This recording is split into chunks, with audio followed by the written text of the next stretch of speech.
Hello, I'm Maya, my artificial intelligent assistant of Ferrovial. Prediction is very difficult, wrote Nils Bohr, especially if it's about the future. What impact will AI have on the office of the future? Will it promote a fresh burst of creativity and open up many new opportunities for architecture? Or will it disrupt the profession, and even threaten the jobs of architects, as AI becomes more and more competent? This very timely session brings together some of the leading experts in the field, together with the current presidents of the RIBA and AIA. Let me introduce them. Martha Tsigari, Foster and Partners. Wanyu He, XKool. Muyiwa, RIBA President. Emily Grandstaff-Rice, AIA President. Daniel Garcia Espinel, Ferrovial.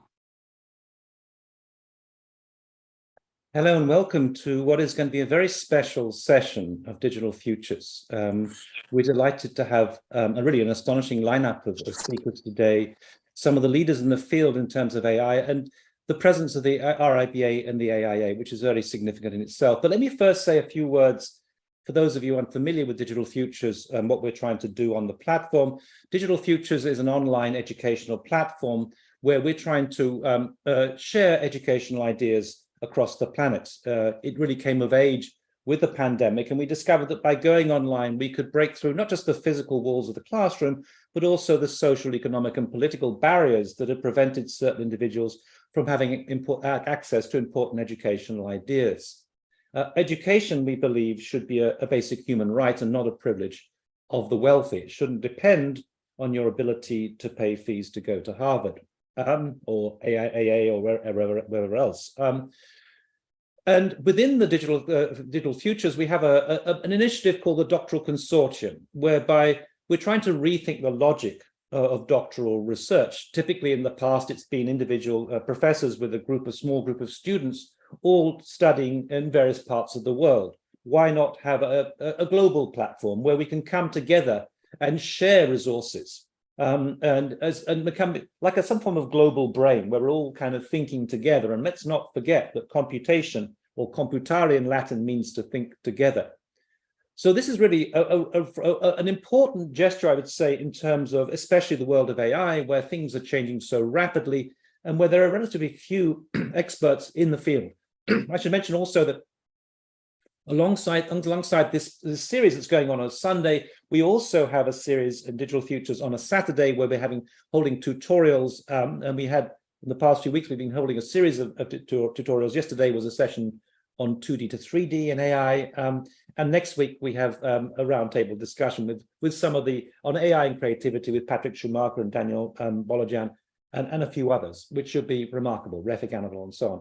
But today is really a very special moment where we're coming together to consider what impact AI will have on the office of the future. And really, we don't know as yet. It could be good, it could be bad. And this is part broadly of a discussion where we're asking, in some senses, is there a dark side or is it a light side to these new technologies? Let me just then go through some of our guests today.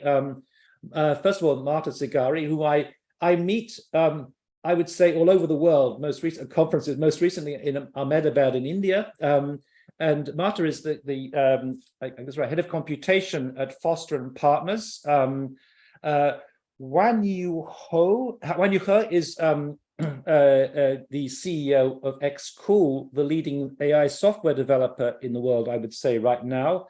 XKool, Wanyu used to work for OMA, for Rem Koolhaas, and the name XKool reflects that. And more recently, she's opened up a company in the States, which is the name XKool Reverse. Just as OMA turns into AMO, flips into AMO, so XKool has flipped into LookX, and this has really been taking the world by storm as this diffusion model is far exceeding DALI and Midjourney at the moment. I'm delighted to have Muyiwa here, who is, I would say, a breath of fresh air within the RIBA, recently appointed president, I wouldn't want to give his age, but let me say he's still got a few years left in the 40 under 40 category, originally from Nigeria, and really having a huge impact already on the RIBA, and campaigned on the whole premise of the way in which digital technologies would change the profession. Emily Grandstaff-Rice is his counterpart in the States, the president of the AIA. She's also a senior associate at Perkins & Will in Boston, and we're grateful to have her today, especially she's flown overnight from the West Coast. And finally, Daniel Garcia Espinel, who is as part of Ferrovial, the Spanish construction giant that has begun to develop in many different areas. From an architectural perspective, it's the construction company that put together, that constructed, for example, Gary's Guggenheim Museum in Bilbao and many other significant buildings. Increasingly, it is moving into the world of infrastructure, especially roads, and has moved into the States in a big way. Is also running the airports of, I think, at Heathrow and Stansted, if I get it right. So Ferrovial is a very interesting company, and it brings another perspective to things. Daniel is the head of innovation at Ferrovial. He's also the head of digital construction at Nebrija University in Madrid. So we have a really interesting mix of those from construction, those from the world of software development, those from the world of architectural practice, together with these two very distinguished presidents. We're going to kick off today with a series of just very short presentations where, and I'd like to invite Marta to make the first one, just outlining what role AI has in the office at the moment and in the office of the future, and then we'll follow to go into Wanyu He, and then to Daniel, and then we'll enter into a broader discussion about things. Let me just point out one thing. I think most people in the world of architecture right now think that AI means kind of Midjourney or DALL-E or LookX, these kind of diffusion models. And of course, they are wowing people what they've done. Maybe I can just show you a couple of things that I did just yesterday that show you how amazing these things can be. But this is not what we're talking about today. These are just images. They're kind of like great for brainstorming ideas, maybe the beginning of a competition or something like that. But we're going to think about how AI is going to change the whole way in which we work in the future. And that's really in the pipeline. It will be around in the next few years. So I'm going to stop sharing my screen and hand over to Marta now. Marta, welcome. It's great to see you again. Do you want to share your screen? Sorry, put your video on as well.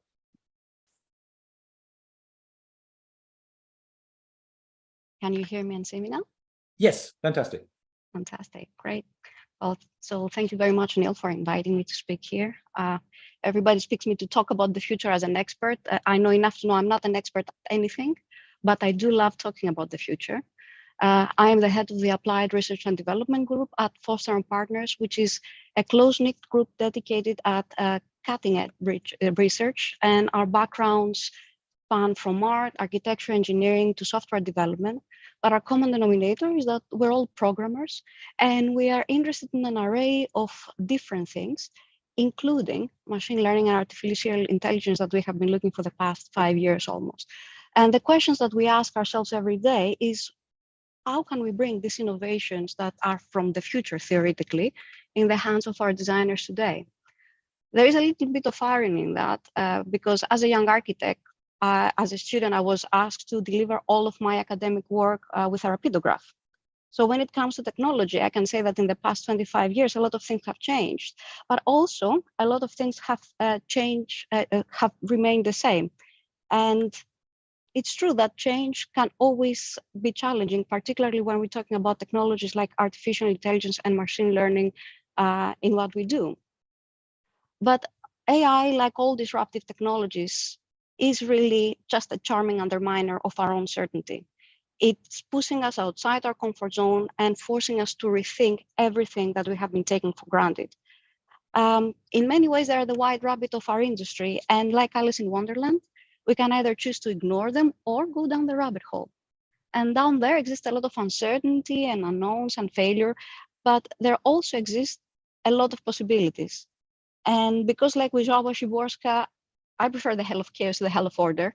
We, I think, as architects, prefer being outside our comfort zone, and we should prefer embracing change.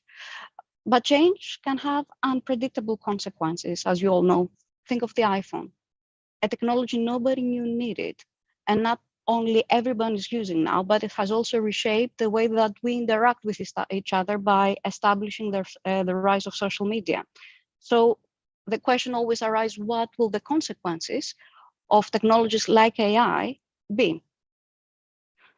I think it's important to say that AI did not just jump up. This is something that has been building up for 80 years. And the reason why is now so, the growth is so exponential is because on the one hand, we have an incredible rate of adoption of the technology. We have an incredible rise in computational power and quite a lot of data that effectively have put machine learning and AI at the forefront of what is possible, to the extent that many people ask in the industry, will AI replace architects? And I think that the truth is that creative minds have nothing to fear from the advent of technological revolution. If we play our cards right, AI is not going to replace us. It's rather going to augment our creativity and problem-solving capacity. Because if you're fan of Peter Pan or a fan of Battlestar Galactica, you know that all of this has happened before and it will happen again. We're at a turning point akin to the creation of the printing press or the splitting of the atom, or more relatably to our industry, the introduction of CAD. The first thing we need to understand is that to harness the power of AI in our industry, we first need to be able to control what powers it, and that is data. So our first point of order should be to collect, organize, and process our data across disciplines in a meaningful manner in order to be able to leverage it. And to also understand that there are a lot of key areas where AI can impact the field of architecture. And this is not only around diffusion models. So I will take you through a few things that we have been doing in our office in the past 4 or 5 years or so in terms of harnessing the power of machine learning. First thing would be surrogate models. Surrogate models are machine learning models trained on huge data sets to replace slow analytical processes. So we have been developing such models from analysis like visual and spatial connectivity since the early 2020s. And with these models, we're having orders of magnitude faster predictions of what the analysis could be. We're making them accessible office-wide using Rhino ML plugins that we've written in-house and can be used by any architect. But the important thing is that these tools effectively can allow us to do things faster by jeopardizing just a little bit of our accuracy, but it gives us a great opportunity to make good decisions early on in the design process. Knowledge dissemination is another huge aspect of AI. And to that end, we have been working using large language models like Elasticsearch and GPT-4 lately on an AI-powered search tool for the office. So our first application was done around our very valuable design guidelines. And we're now rolling out a system office-wide that will allow people to search the guides using simple queries and getting back instant answers. And we're expanding different pipelines for different types of searches around different types of data sets in the office. We have also been working on developing AI-powered applications around operational data insights and business insights. And we have been using it as a design assist. Design assist models can be real-time assistants and provide guidance for difficult problems in real time as we work. And we have been developing models like that. What you see here is something that we've done with Autodesk back in 2019, where we used AI to predict how a passively actuated material would react to temperature change. Diffusion models that everybody's talking about are actually design assist models as well. And it's very interesting because we moved very fast from image manipulation to natural language processing content creation. So we have generative pre-trained transformers that are rewriting the book on IP, productivity, and I think many say creativity, and with an insane rate of development. The ability of these large language models and now lately different types of developments in that area effectively allow us to describe images and the context in which they are, and the computer understands that and will create something like what you see on this screen. But it is also interesting because all that it is doing is trying to visualize something that we're describing. And we know of small offices that have won entire competitions by using this type of models and then struggle to deliver on the promise that the AI systems have imagined for them, because all it delivered at the time were 2D images. But now this is going to really change on 3D models. We have been doing such examples for some times when we're looking into diffusion models directly into 3D models, and we are trying to see how these developments can affect our designers as they model themselves. So the idea here being not having the system imagine something that we ask it to, but rather having our designers modeling something and then the system facilitating them with a visualization or different ideas around the fundamental ideas that they have had. And of course, there are a lot of other things where AI and machine learning will affect our industry, including construction, cities, augmented reality. But I think the most important thing is how we engage with these technologies and we make them creative collaborators that augment and facilitate rather than remove our creativity. I think that there's nothing that will really replace the role of the architect. I think our role remains crucial in all of this because we don't offer only creativity and innovation, but collaboration, communication, and ethics coupled with responsibility. But to ensure that we use these technologies in the right way within the industry, we need to first start by setting some appropriate rules of engagement. And these rules would need to span data contextualization, regulatory frameworks that are in existence for our industry, for example, IP considerations, how we move forward with education, how we understand that there are unconscious embedded biases in the data that we have and how we can remove them or work around them, and what the ethical considerations of these technologies are going to be. And also, how can we do job upscaling in order to be able to adapt into the changes that are coming. But I would like to say that technology has and always will bring change, and that's okay, because creative minds always thrive by going outside their comfort zone. And as Norman says, the only constant is change. All we have to do is embrace it. So with that in mind, I would like to invite you all to embrace the change that these technologies are bringing. And as far as I'm concerned, follow the white rabbit. Thank you. Thank you, Marta. That was great. Just to mention, I'd like to invite Wanyu to share a screen now, but just to mention while we're waiting for Wanyu, that we had a session actually last week on this series on AI and copyright, where we had two legal scholars from Harvard and MIT who were really astonishing. That was incredible. We architects and engineers can think something about copyright, but actually you need to have kind of comments from the experts. And so there is a recording that's in our YouTube library. If you go to digitalfutures.international, you will find a link to that library, and it's recorded there. Thanks so much, Marta. That was fantastic. Wanyu, welcome. Yeah, thank you, Neil, and it's my pleasure to be here. I will talk about how AI can influence or combining the current our principle of architecture into the future. So first of all, I would like to talk about a bit more about what is the changing today. There's a lot of changes from the market side, from the regulation side, the supply side, and demand side. However, there's also something perhaps outside of our industry. Sorry, is the digitalization, including how those new techs will impact into our industry, our discipline. And this is something we are talking about today. And there is a trend from 1990s on that information is become part of our human history. And this information brings machine into our history that it used to be that human gets information and we transform information from people to people, person to person. However, since the 90s on, the machine carries the information. That's the internet. And today is a kind of a new paradigm shift because the machine is no longer just taking the information, but also taking the model. The model was the pattern we used to take from our experience, our education, and all those thoughts of our human beings. However, today machine can start to learning things. This is a little bit freaking us out. However, this won't be the stop of the machine.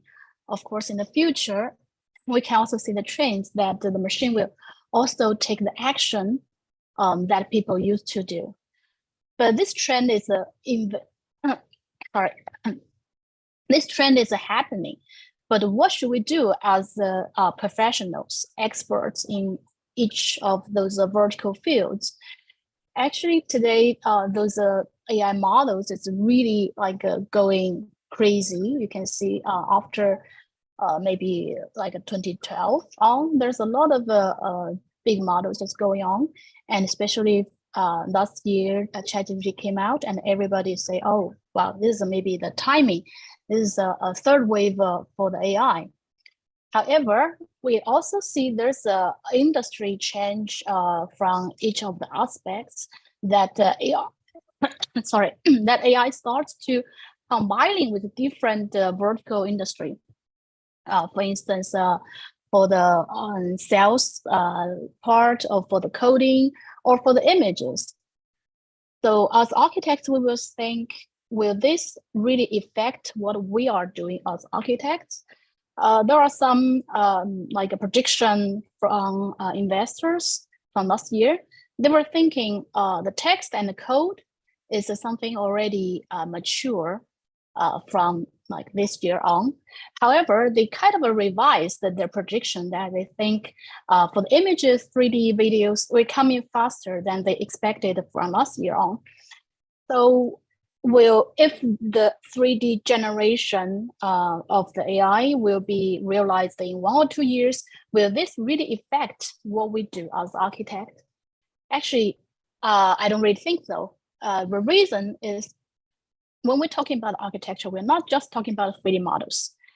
From our history, we will see from each of the industry, we have those 5 levels of information. This is a kind of a standard standard that is the some formalized by ISO, and for the smart called the standard machine applicable, readable, and transferable standards. And we can see that the paperwork is the level 1 or level 0 on. Then we have the open digital format, which are the PDFs and images. So today, when we talk about like a diffusion model generate images, those are just the level 2 information, just the image, you can open it. And the level 3 is something we are like dealing with quite a long time already. That is the machine readable document, especially like CAD files. And level 4 is called a machine readable content. And the BEAM is kind of a machine readable content because it's a content, the semantics, which are not just the models itself, but also data. But those data are manually added by people. So this is what we have already from 90s, level 4, and from 70s or 80s of the level 3. However, from 2016 on, we have new technologies, especially we have a more matured algorithm models of the AI or machine learning, as well as we have a large amount of data, and we have a large computational power already. So there is a new kind of a format is calling for the future, which is the machine interpretable content. It is a new kind of a metadata. It not just contains the data, the model itself, but also contains so-called rules. And those rules are the patterns, or the models I was referring to in the second AI wave, that machine is also start to learning things. And in this type of new content, the machine will start to do self-iteration, self-generation. And this machine interpretable is not in between human and the machine, but in between machine itself. And this kind of format will also carry on for the future for the machine actions in the future. So what we are lacking here today, or we are facing today, is this kind of, when this kind of a like format is coming out, what should we do as architects? So not just the 2D images or 3D models, but also how can we deal with those things? Because in this kind of formats, we are not just drawing things anymore, because it will be kind of a data-driven mode. In the previous time, we have some imagination of a graphic of a building, then we draw it out, then we measure it, then we simulate it, then we find out, is it true or false? Is it compliance or not? Is it can fit to our requirements of the economy aspect or not? So this is something, I mean, in the future, it won't be changed a bit, because it's not just we have imagination, then we draw, but for some types of the architecture or some types of the urban issue, we have to do it in another way, which is the data-driven mode. We need to have the targets as the parameters first. Then we try to solve it in the way to calculate it out, how those things can be solved. And this kind of a result will form a kind of a metadata or latent space, which contains a lot of possibilities. And here is the main point that the machine can no longer take the decision making. Then should architects and decision makers, they step in and to say which one we need in this latent space can be used for our further project or whatever real things. And in this format, it's not just containing, as I mentioned, not just containing the model, the data, but also the rules. The rules including the compliance, the logics, and the patterns. This is something we are also working on since 2016 on to help the machine to understand how can we do things to really represent all those information together. But when we're talking about AI is a big word. It is a kind of a technology we can apply in certain fields. In XKool, we did a lot of AI applications and researches. So through the classification, we can teach the machine or train the machine to understand drawings, and then we can do evaluation or simulation to understand what is the problem of the design, or can we do it the optimization to optimize the value or the cost, etc. And finally, of course, we can do the generation. But the generation is not just the 2D images. We also do the 2D graphics and 3D models with the multidimensional data, because we think what we have right now is the workflow we are facing. Architects are doing a lot of loops in between, because what we think and what we draw, there's a gap. And what we represent with the client's demand, there's a gap. And what we draw and the compliance or the regulation or the aspects, there's a gap. And also for the cost and as well as the further implementation. So there's a lot of gaps that we're dealing by architects, by work. However, we can get the assistance of the AI in different steps. For instance, in the beginning, when we're searching for possibilities, we can have the AI generative content to help us to find our creations can be fastly deliver our like a representation or thinking towards the client or to our team. And then we can use AI design tool to study the feasibility, as well as we can also use the multidimensional data be generated by the machine to help us to understand the value engineering, as well as for the future of the implement. So what we did here, I will finish shortly. What we did here are two different ways. So first part, we do the preliminary design, which is the conceptual design with those image generations. Some of our fans, also users, they are using XKool. and they generate a lot of nice images to help them to find their creations.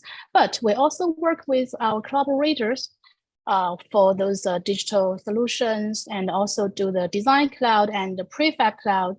And we are trying to collaborate with everyone in this field to find out what's the best solution. So we tried some like a use case or tests with LDIs, designers, architects, as well as the manufacturers. So we use the manufacturer standard and use the transformation or the understanding decision making of architects to compose different style of a design or different space or different usage of the design. And then the entire result can be connected to the factory and can be made out. So it's not just the design by our thinking, but it's more like a DFMA, design for manufacturing and assembling. I just make a short example of Tesla Model 3. In the back side of this area, it need 70 pieces. But later, when they improve it, they only need 2 pieces.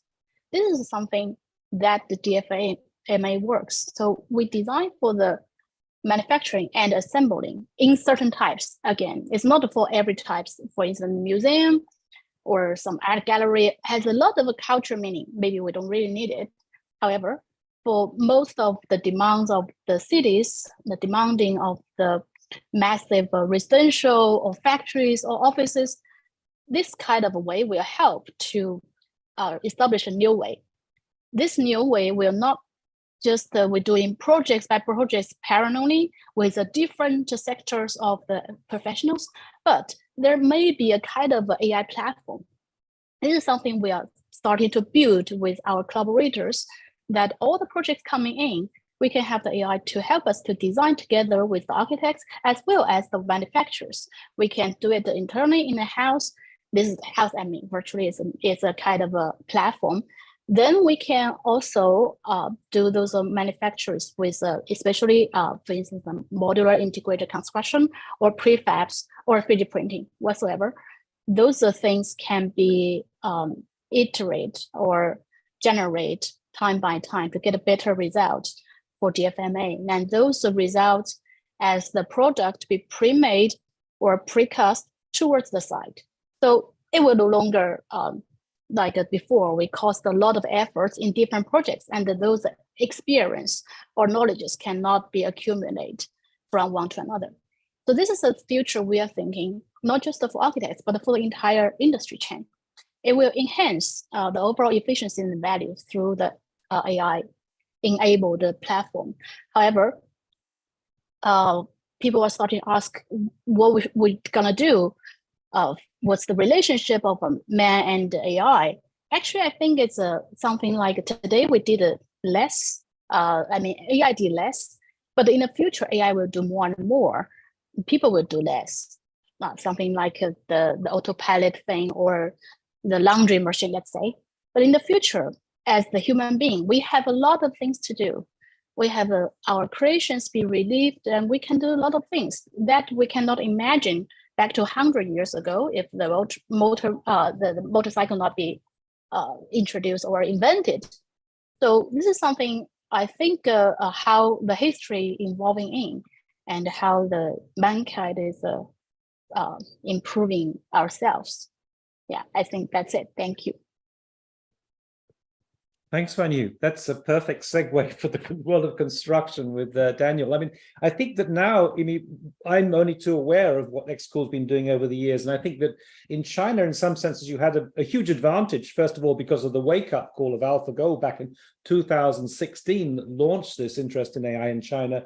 But also, I think that the kind of the work that's you've been doing in kind of cleaning the data and labeling the data using Mechanical Turks, which I think is a big advantage that China's had. But now you're opening up into the West and launched this new company in the States, and I'm convinced that that everyone now will realize what a world leader XKool is now in the field. So let's move on to Daniel. Daniel, if you could maybe put your video on and share your screen, and there you have it. From data to we started with data fabrication. Now we're dealing with fabrication. So Daniel, welcome. Welcome, Neil. Thank you very much. Let's share my screen now. I think now that's yes, okay. Well, first of all, thank you very much, Neil and the rest of the attendees for the invitation. I'm delighted to be here today and just to speak about how Ferrovial is using AI. And as I'm going to share with you, there are a lot of opportunities also in the field of productivity, of increase of productivity, and also new opportunities to create new business. So let's start. First of all, I would like to introduce one guy. I don't know if you know who is he, but he's the professor of Stanford, Wanyu He. He's quite well known in the industry, and if you have been working with AI, I'm sure that you know who is he. He's one of the founders of Coursera, and also he's one of the founders of a very well-known AI platform that is called Deep Learning AI.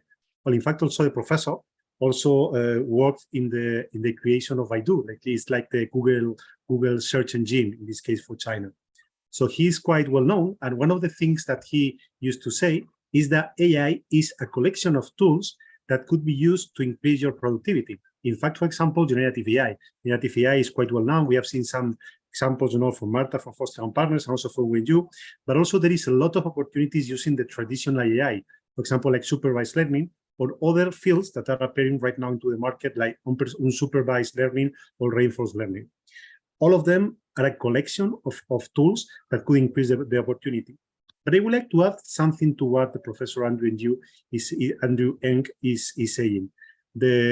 In fact, I would like to add the first additional layer that is the combination of this AI, this collection of tools, also with other technologies like IoT, data, VR, BIM, 3D printing, cloud, or edge computing. There is a lot of opportunities in this case if you combine AI also with other technologies. But mainly, if we add another additional layer to this, is if we combine AI with other technologies and also with the knowledge of a company, in this case, like Ferrovial. We have 4 different business units. The first one is construction, the second one is concessions, the third one is airports, and the fourth one is energy.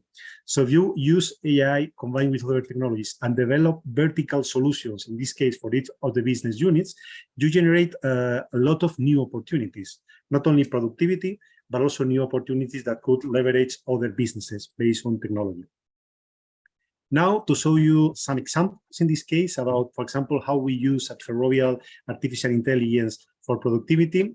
Well, I'm sure that you have seen at the beginning the introduction that Maya has just done in this case. Maya is, it means my artificial intelligence assistant, and it's one development that we start working at Ferrovial at the beginning of this year. It's an artificial intelligence assistant for all Ferrovial employees, and it was really a race, because we started this development on January and we finished this development on April. We did some sandbox, some trials on February, and we developed the MVP on March. So that means that in only 4 months, we were able to launch, in this case, this product to an internal market that was our employees, that is called Maya. And instead of explaining me what does it mean, so what are the skills of Maya, let me introduce Maya and explain it by herself. Hello, I'm Maya, your artificial intelligence assistant from Ferrovial. I'm here to make your life easier with my skills and knowledge. Whether you need to translate a text to another language, write an email, or improve your grammar, I'm ready to assist you. Just tell me what you need and I'll do my best to help you. As you have seen, the focus of Maya is to help in the daily tasks that we have, for example, at our office. We have to write a lot of emails, we have to do translations of text in different languages, and also, for example, you have to write some text in different languages. You need a tool that improves your grammar. So this is the kind of things that increase a lot the productivity of our employees with something that is quite easy, and based on artificial intelligence, generative artificial intelligence. This is an example of how AI could leverage your productivity in your company. But there is also, I would like to share with you also some additional examples, also how we can create new business or new business lines, in this case for a company, using, in this case, AI. For example, with IDEA, smart roads. AIA is one of the projects that we have just implemented in the I-66 in Virginia in the US this year, where we have used artificial intelligence technology combined with IoT, in this case, to turn a highway intelligent.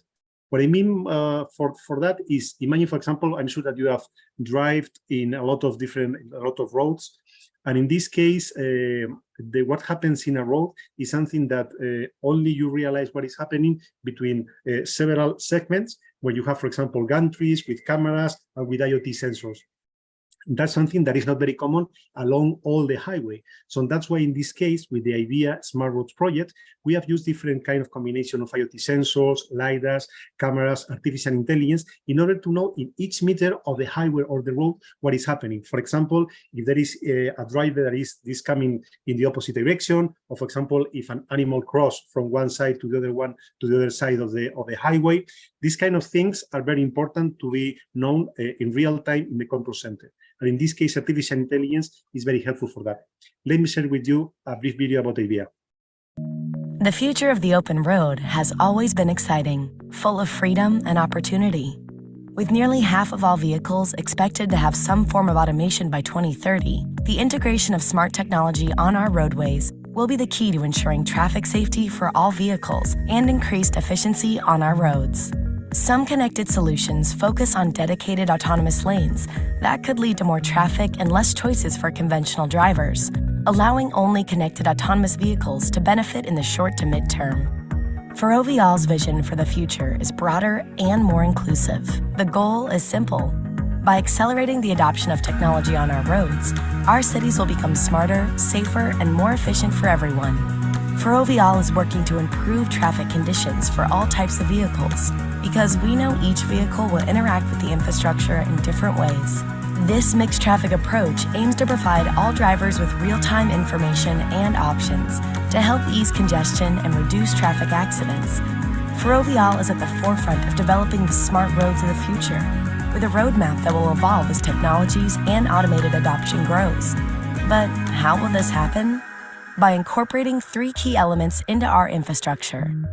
Physical elements such as smart sensors, new message boards, and new driver assist road markings.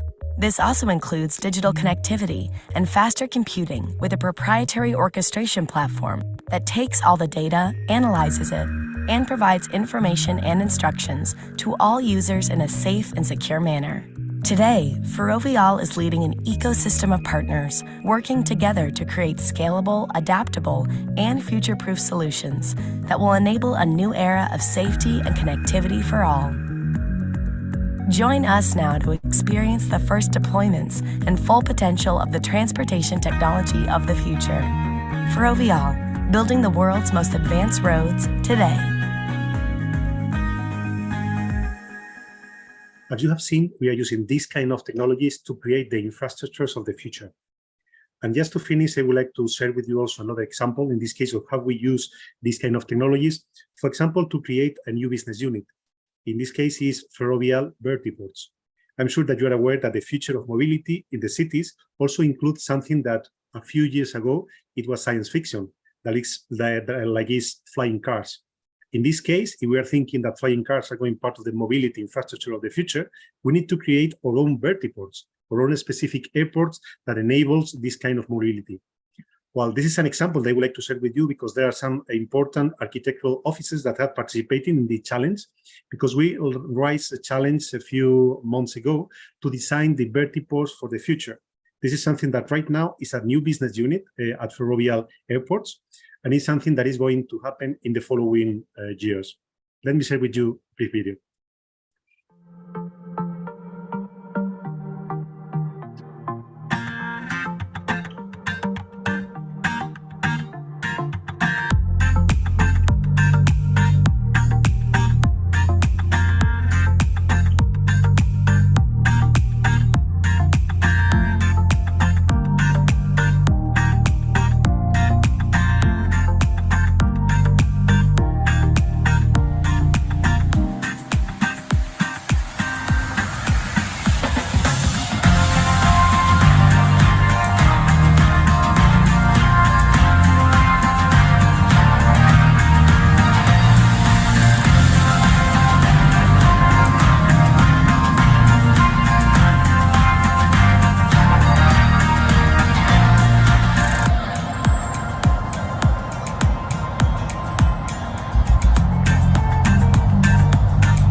And just to conclude and to finish my presentation, the only thing that I would like to share with you is, or to say is that if you can imagine it, you can do it. That's why we are doing these kind of things, and we are creating new business lines and new increase of productivity opportunities using AI and the summary of other technologies. Thank you very much. Thank you, Daniel. That was terrific.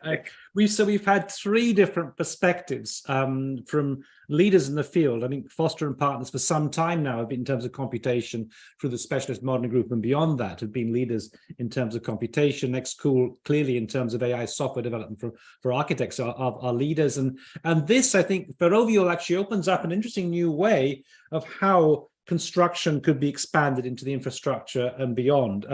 Remarkable. I especially like the traffic. Being based in Los Angeles, I just hope that that you can weave your magic on the traffic situation here as soon as possible. We need some digital twins to sort out traffic here for sure. So with that background, I'd like to try and bring in our two distinguished guests today, Muyiwa and Emily. Maybe I could start with Muyiwa, who actually campaigned on the basis of the introduction of these technologies into the architecture profession. Muyiwa, maybe you could say something about what your campaign was about and why you think these technologies are so significant for architecture in the future. Yeah, thank you so much, Neil, and everyone who presented today. It's fantastic to actually see and be part of a conversation about the cutting edge within AI within the built environment.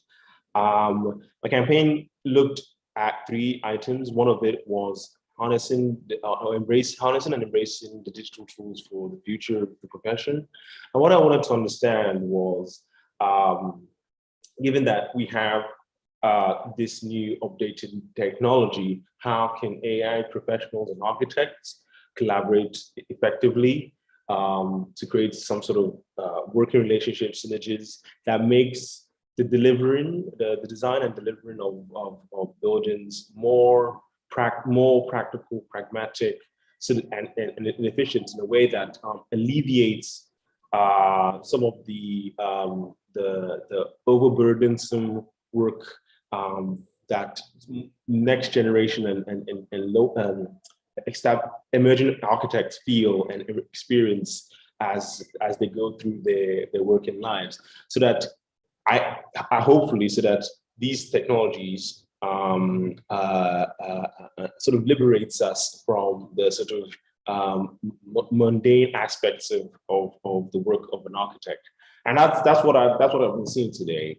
And to talk about DFMA and the Internet of Things, I've always been super interested in this, but I'm trying to understand how to set policies within the architecture field in the UK, so that not only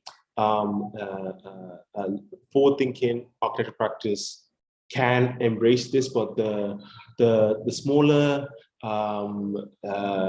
practices, the smaller spaces, practices that don't actually think about AI, digital tools, digital technologies as a route to designing and developing projects. I want to sort of bridge that gap between the trendsetters and the forward thinkers and the guys the people like Martha, who are leading the charge in this, as well as bringing those younger or inexperienced practices along with us. So that's my pitch, and I really would like to even get more time with you guys offline to talk about how we can take this forward.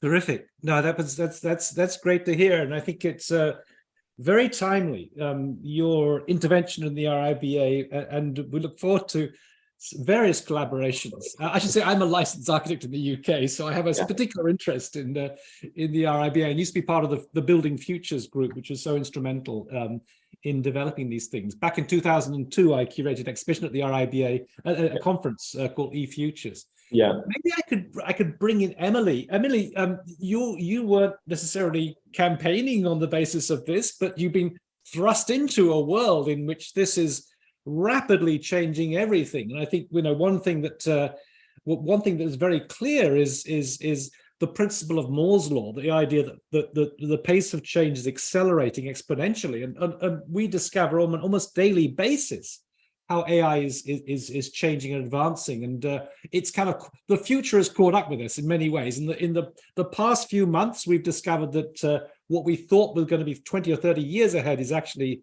upon us already. But maybe I would love to hear some of your thoughts on the presentations today, and also Muyiwa's also his comments as well. Thank you so much. Yeah, Muyiwa and I had the opportunity to meet earlier this year. And while I did not campaign on digital tools themselves, I think that from my perspective, having been in the profession for over 20 years, I smiled loudly when Martha was talking about sort of her development through her own career, because that mirrors a lot of mine. So my first job right out of high school in the US, my very first task was to sit down and learn the appropriate architect's handwriting so that I could be productive in terms of lettering drawings, and how far we've come to where we are now. I would say throughout my career, there's probably been two big threats that at least I can identify that has put the profession at edge. And that was the introduction of mass adoption of CAD in the mid to late 90s. And now, we look back at that almost nostalgic, like what were we so worried about? And then, of course, parametric modeling, which then came about 10, 12 years later, and now has been adopted. I think there's a new paradigm, obviously, with the introduction of AI. And I'm going to talk about some feelings that I currently have about AI in a moment, that I think we are moving past perhaps the individualized component-based drawing system to more of a thinking about the documentation of the building that will be, that does not have so much of the intimate hand of an architect in creating it. We're still stuck in this situation of, as practitioners, we have to document a model or a idea of what the building would be before it gets built. So we haven't quite gotten to the direct design to production aspect of it. But instead of modeling individual components that then get put together, it's more of a generative exercise, which I think is actually quite exciting. I just spent the last week in Portland, Oregon, for two events. One was the National Organization of Minority Architects, and I know some of you are on the call because you've been direct messaging me, which is a fabulous event here in the US and is expanding globally, but also the AIA Large Firm Roundtable. And AI is something that they talked about pretty extensively, and I might sort of pause and go into some of the insights that I got from that event. But as Wanyu said, AI has been around for a while. This is not like this showed up in the last 12 months, and I think there's great promise. But we are just at the beginning of really understanding how it affects practice. About 2 weeks ago, I was in Santa Fe, and I was presenting, and the talk itself was specifically for small firms, and it was the first time that someone had created my introduction via ChatGPT, and I quickly learned my name is Emily Grandstaff-Rice, but in the introduction it introduced me as a graduate of Rice University. So that reminds me, even though I graduated from Rensselaer Polytechnic, but that's a whole other conversation, that AI is not a discerning device. We still need to put the input in to be able to analyze it for efficacy.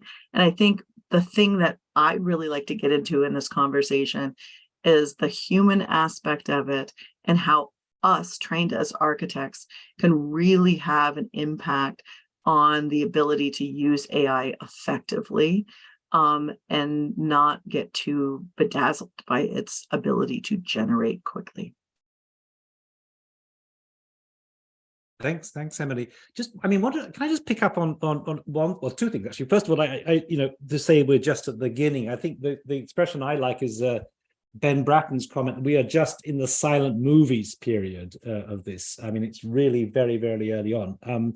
But I want to just pick up on one thing. That is to say, I know that the AIA. You mentioned that the large firms round table I was part of back in April, but most of the practices in the AIA are really small, kind of one-person practices, and this goes back to a kind of question that seems to be coming up in this here is that if you're large enough, like Foster and Partners, you can do this in-house establishment of various sort of technologies and so on, or indeed Ferrovial, which is a gigantic organization, even bigger than Foster's, that is easy enough to make operate. But when you're a small firm, how do you engage with that?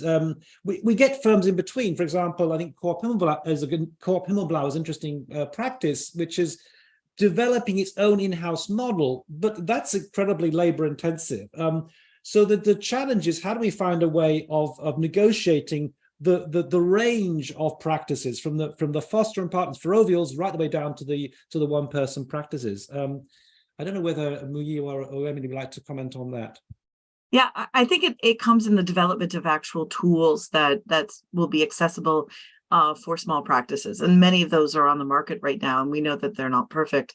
But actually, if you look at in terms of members of the AIA, it's about half and half between those employed in large firms and those employed in small firms. If you look at the quantity of the number of individual firms, yes, of course they are small, but you also have just like Cool House, small, medium, large, extra large, the disbursement is actually about half and half of our membership.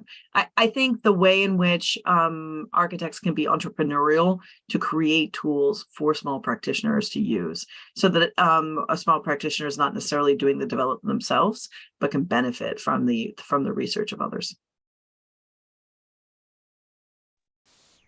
Yeah, Thomas has his hand up, but I just want to add a little bit to that, to what Emily just said. I think this is where I want to understand the role of the architect in the future, and what I talked about, the architect and the AI professional, and how does that merge? Does it merge with the person who is super interested, like Martha, is interested in computation and coding? Is that still an architect that creates the tools that architects use? Are they still architects in some ways? And how do we sort of navigate that world that is emerging before our eyes? I mean, are you concerned about sort of that there's already a scope creep in terms of software architect or other license, that mixture? I would say absolutely. You're trained as an architect, you're an architect. We can have another conversation between NCARB and ARB and licensure and all that other fun stuff. But what is your opinion? I think you should. I think it should be there. And in the fact that we're reforming our education practice, I would like that to be part of the part of like the sort of some sort of competency that you validate against. But it's because the people who are validating us, RIBA and AIA, don't have the core competency to know if you design something enough for this new age, this new world, which is again like who's regulating who. Yeah, I think it's a really interesting new education model, because many of us have learned based on repetition. How many times you do a certain detail over and over again, determines your competency when you get to the assessment phase of a test.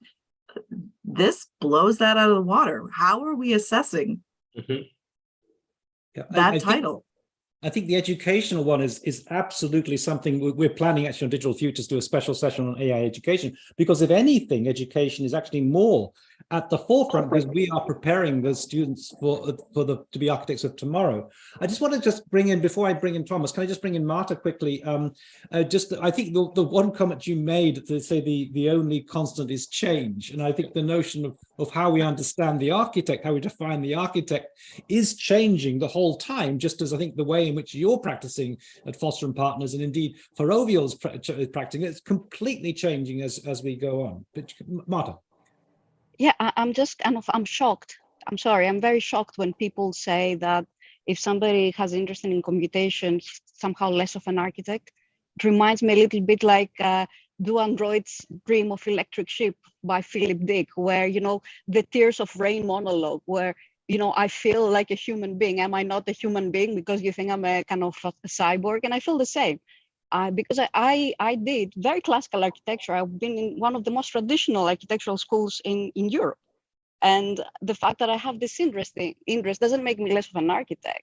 I think what it makes is reinventing the paradigm, the Da Vincian paradigm of being able to do multiple things at the same time and being actually willing to go outside your comfort zone to do that, rather than say, oh, I'm just doing this or I'm just doing that. So I'm a little bit like Schrodinger's cat, and not just me, everybody who's in this profession who's doing these things.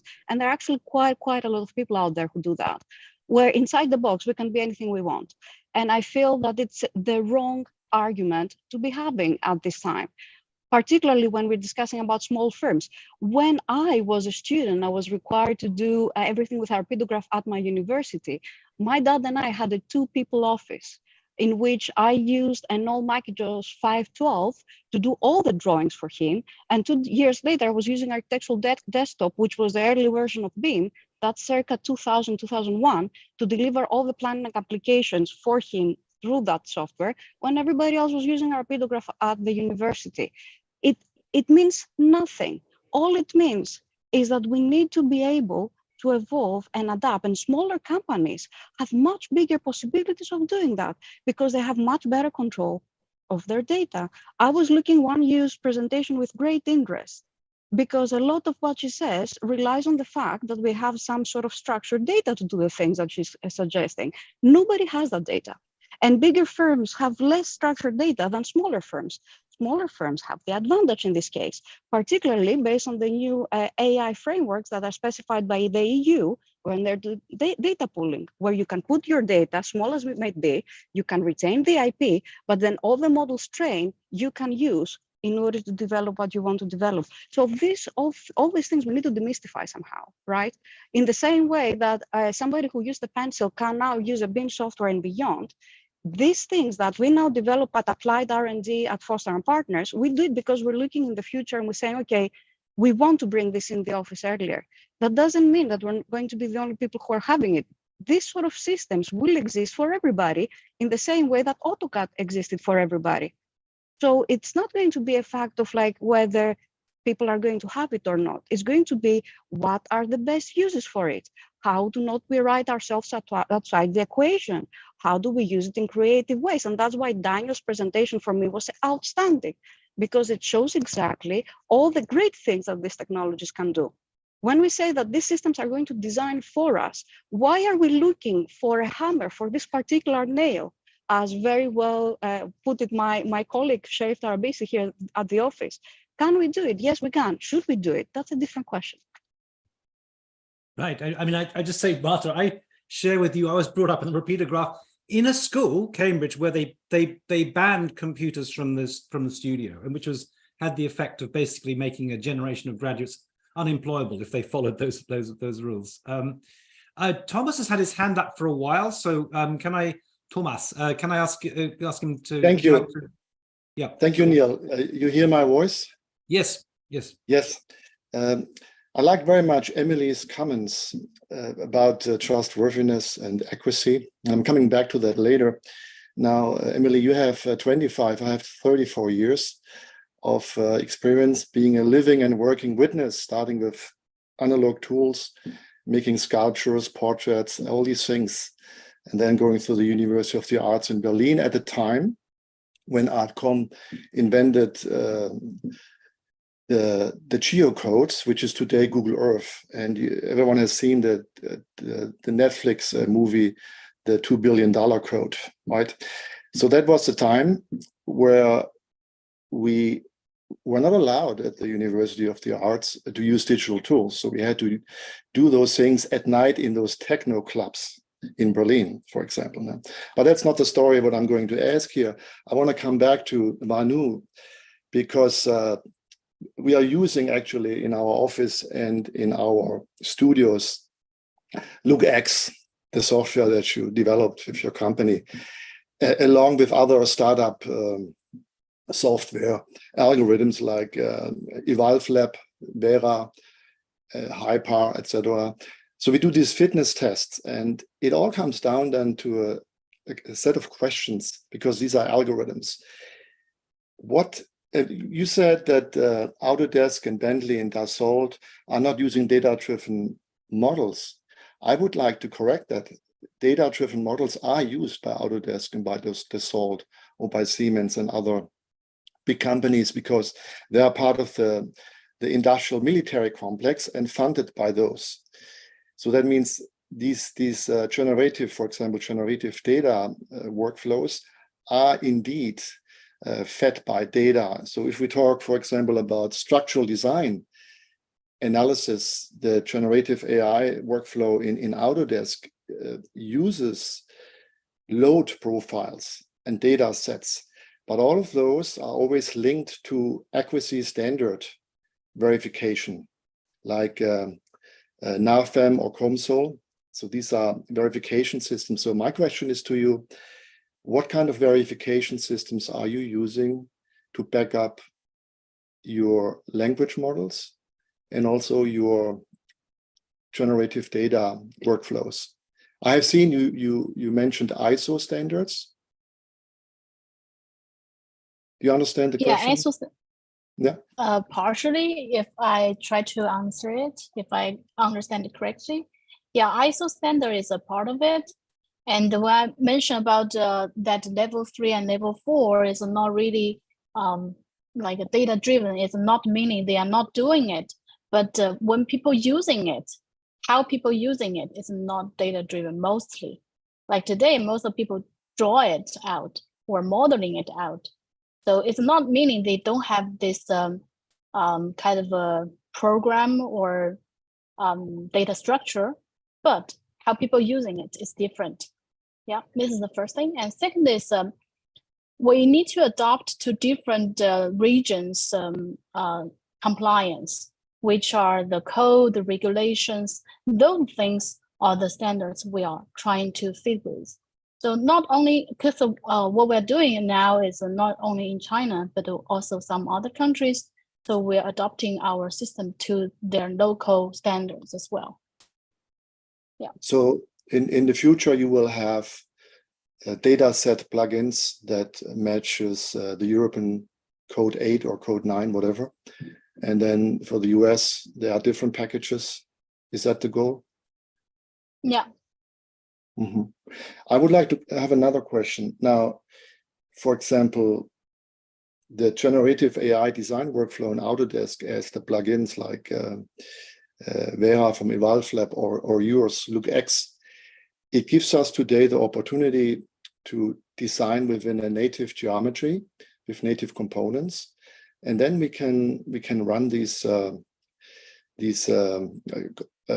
conceptual renderings that overlay different situations, etc. And I think that's the major breakthrough in the last 2 years we have been waiting for. Now, your focus is also on, I saw, on sustainability and carbon neutral. How will you extend these inquiries into your data sets in the future in terms of verification and accuracy? Yeah, it's a really good question. Thanks, Thomas. First of all, we are again trying to adopt it to a local like a regulation or guidance. For instance, if there is some sustainability requirements for the sun radiation requirements for the ventilation, we will try to match that as the lowest standard of the region, and the machine will generate outcomes to adopt those requirements. Like, for instance, in Hong Kong, there's a lot of requirements in those aspects. So we try to adopt those when machines start to generate stuff out. So not just the images. As I mentioned, we have this model data rules standard, and this type of information, when it be generated, it will consider the rules. The rules composed by 3 parts. One is the code, the compliance part, and second are those patterns, and third are the like the regular basics logics we are using in daily life. So those 3 aspects all has the different requirements or standards of the sustainability requirements. For instance, there's one client, they are developing their, for instance, like shopping malls, they have their certain requirements. And those requirements will become part of the system if we are deliver some design for them through the platform. So their requirements will become part of it, not just the regional requirements for instance, the ventilation or something else, or power usage, for instance. So we are combining those rules, and that is something we are developing with our client as well. Thank you. I just want to have Neil.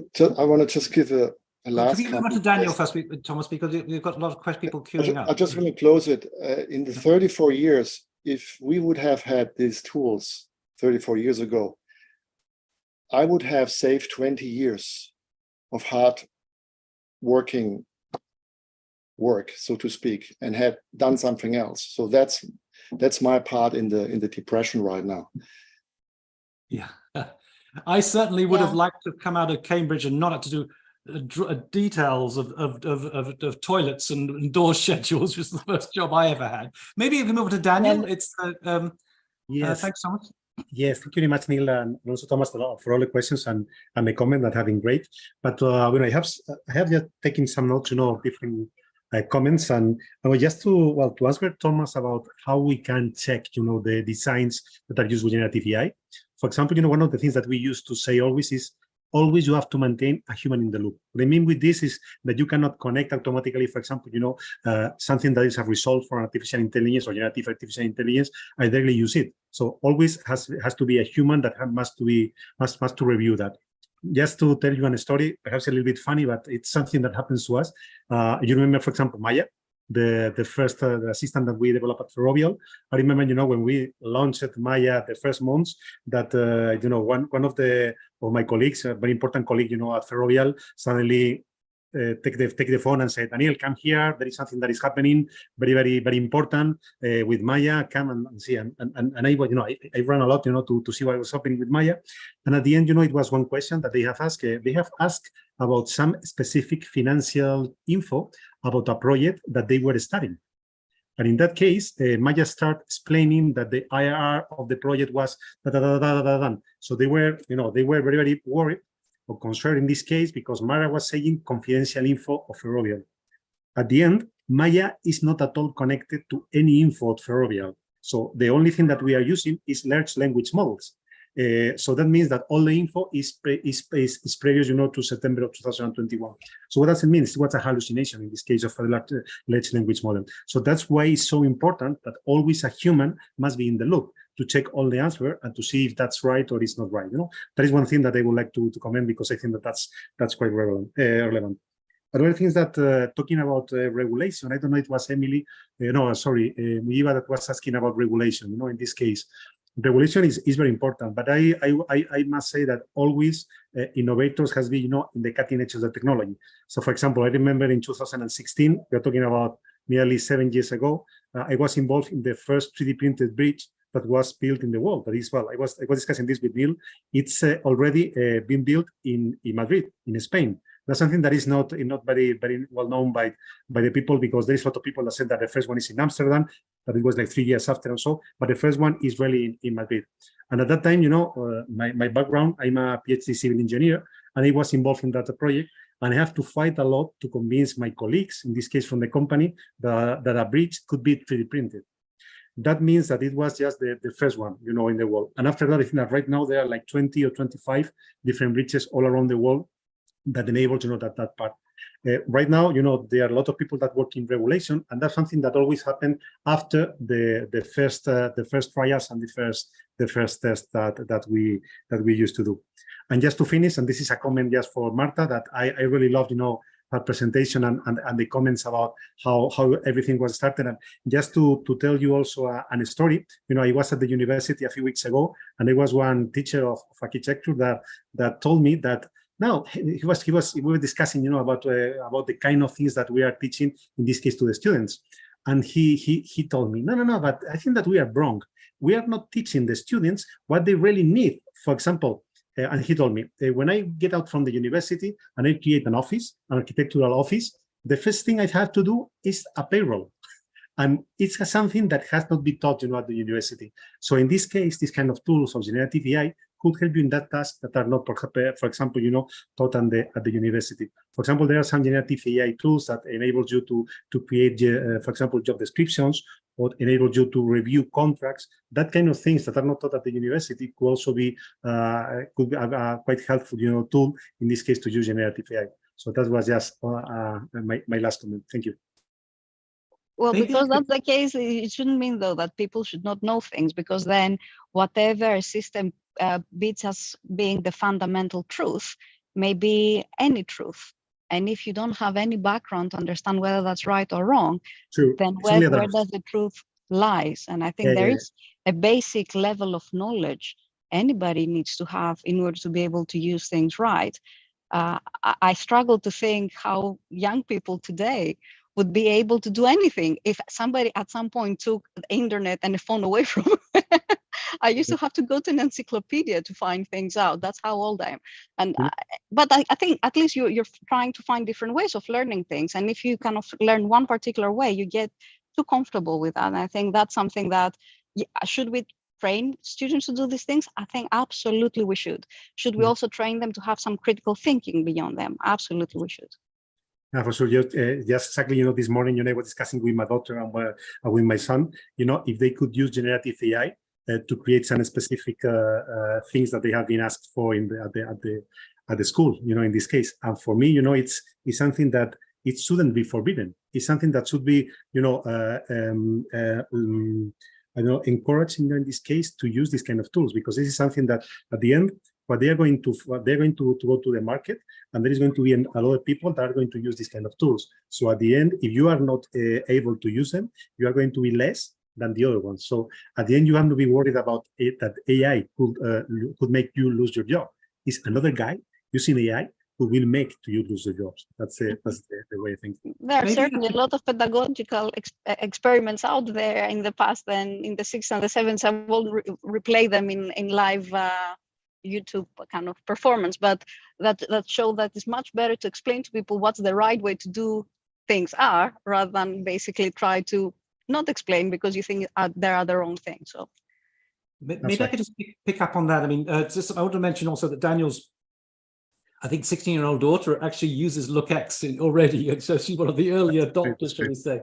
But I mean, the one thing that we've skirted around is, and actually on the whole has been skirted around by architects, is really what implications AI, the introduction of AI, might have on jobs. And it's something that so far, I hate to be a party pooper, because most architects want to be very positive and say, no, it's not going to have any effect at all. But we know in the States, I mean, for example, Andrew Yang campaigned the last election on automation and the threat to jobs. And and also before that, Obama had commented and said, well, it's not the undocumented migrants from Mexico coming across that are going to be the problem, doing jobs that nobody wants to do.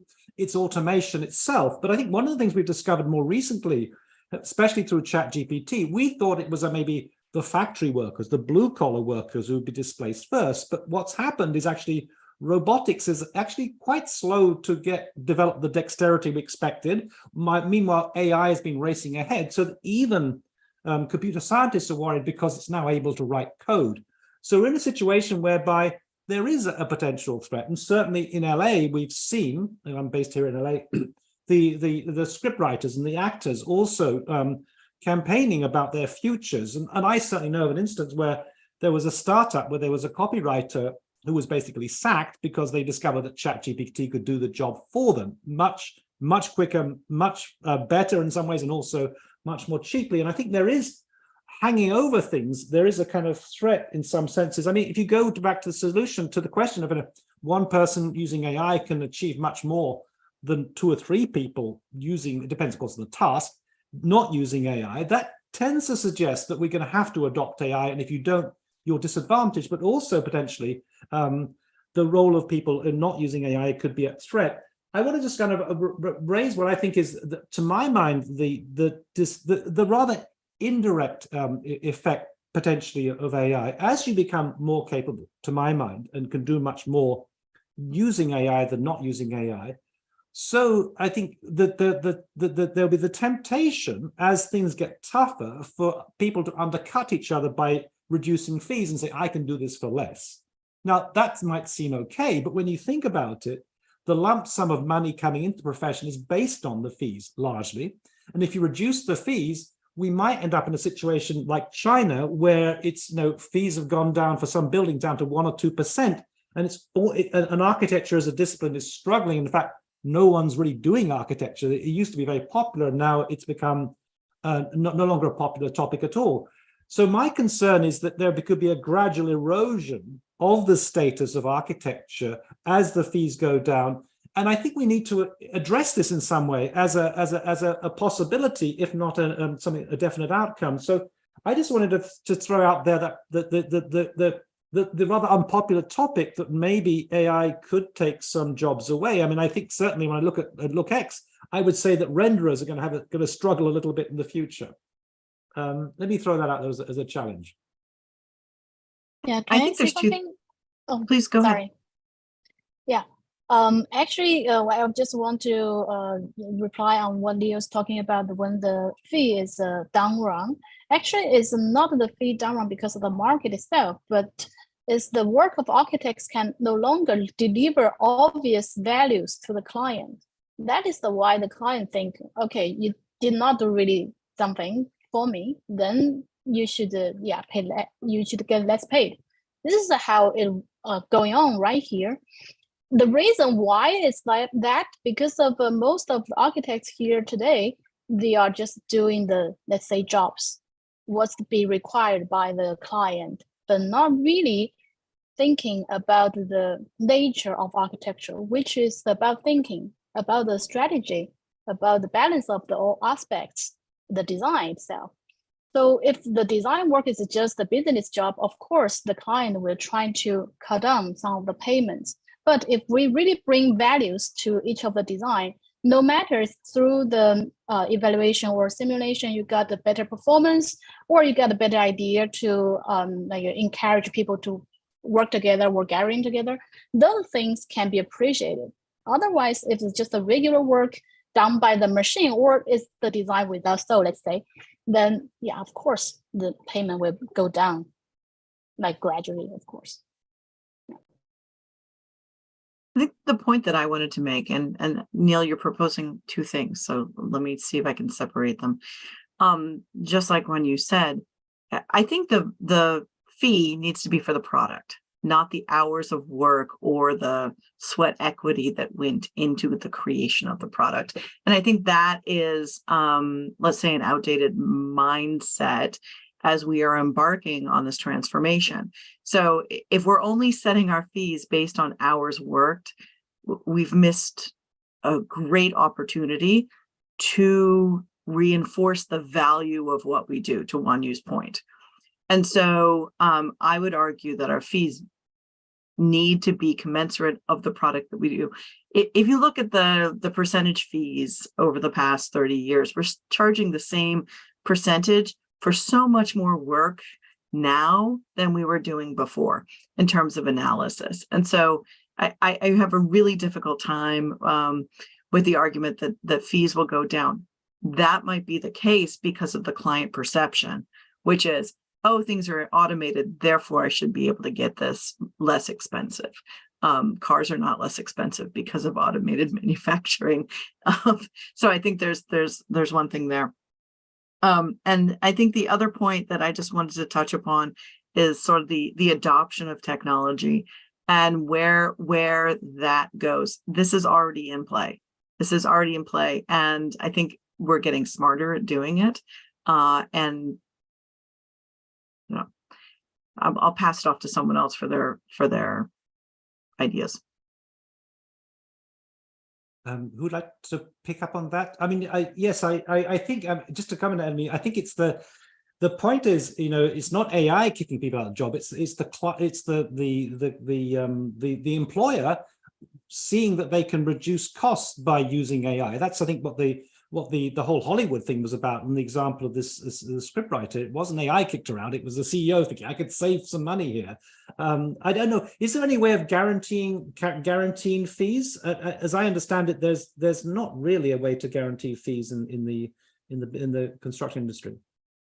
I'm not going to touch that. That's a tricky topic. Sorry. Yeah.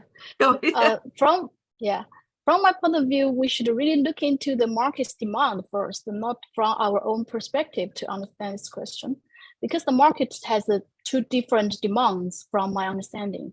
One is like the high street clothes we're wearing every day. It's a reasonable price, and it's suitable for most of the people for the fast and cheap price, let's say affordable thing. And another type of the luxury brand, everyone is chasing for it, and it's well designed, and it's be well represented. Those are some like spotlights of the city. It's not everyone can afford it.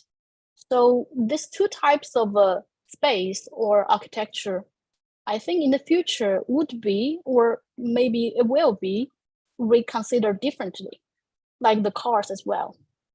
So cars is like a massive production. So as Emily said, nobody care about its design fee because it's automation by the machine. Because of the production line, it produces quite a lot, and those kind of car become affordable. But there's also some other types. But I think this is something might happen in architecture field. Yeah, and I think I agree when you. I mean, one of the comments the Suskins make on their book about the future of the professions is the fact that, you know, the driver of change is going to be economics. People want to make things cheaper and cheaper and cheaper, but there is an exception to that. And I always think of Zaha and also maybe Foster's to some extent as being a bit like Gucci or Prada. When you buy those products, you don't want to save money. You want to show that you're investing in quality and you don't care so much about the cost of it and so on. So I think there will always be, the star architects will be outside this kind of market. I'm sure they'll be operating in a different sort of way. I think there's a fundamental error here in that you, like the discussion between you, Neil, and Wanyu, I feel that you're assuming that all small architects are bad architects for not using these things.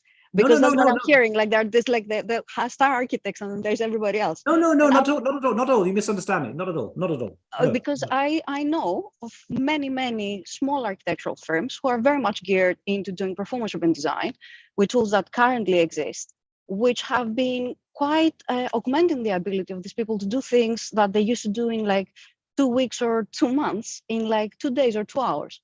And these things are evolving. I was hearing one of you talking about, we're going to have this system who's going to basically optimize in relation to daylight. But actually, you can do this now, and you can do it in real time with tools that currently exist as you design. And if you want to do a machine learning system that does that, the amount of data in which you need to train that system is inordinate because it also needs to be contextualized. So if you start kind of gearing up for all these things that you need to do to train a system to do this for you, to deliver at the end of the day a product, which is not a building, then I say that we're losing a little bit of the perspective of what architecture is here. And I would say that small architects are more than capable of doing incredible things with the tools that they have today. And they actually do use much more creative processes in doing so, just because they might not have the resources that a big office, yes, as you mentioned, as Foster and Partners and Zaha, they have. But that doesn't make them less good, in my opinion. No, it's very misunderstanding. Sorry, I didn't mean it's a big or not. It's not about the size. It's about the attitude. I understand what you meant. I don't think there is like it doesn't. there are not so many bad architects out there. That's what I'm trying to say. There are Come on, look at our much cities. easier in There's a lot of problem here. Yeah, it is true that our cities be like not well designed do you think in the that past decades. Then you think that a program like yours that automates architecture will provide better architecture than those small offices? It's not about small office. It's something we can help them to improve the work they're doing right now. So you're feeling that what your program right now, like what your program delivers is a more improved version of what other offices are producing? It's not like comparing with the offices, but we are trying to find the basic standards for the architecture, especially in some contexts when people are ignoring the context. So when you're saying ignoring the context, can I say something? Yeah. I would like to kick in Neil and Wanyu. Wanyu, doing those fitness tests, including your software and the discussion about AI, which are simply algorithms, we do know that it only represents a certain percentage of the entire process, from design, conceptual design, to assembly, and then post-occupancy measuring and life cycle. It's a small percentage. And also, I can speak for the European Union. The most projects we have in the European Union are retrofits at the moment, and projects that are targeting the climate neutrality policies.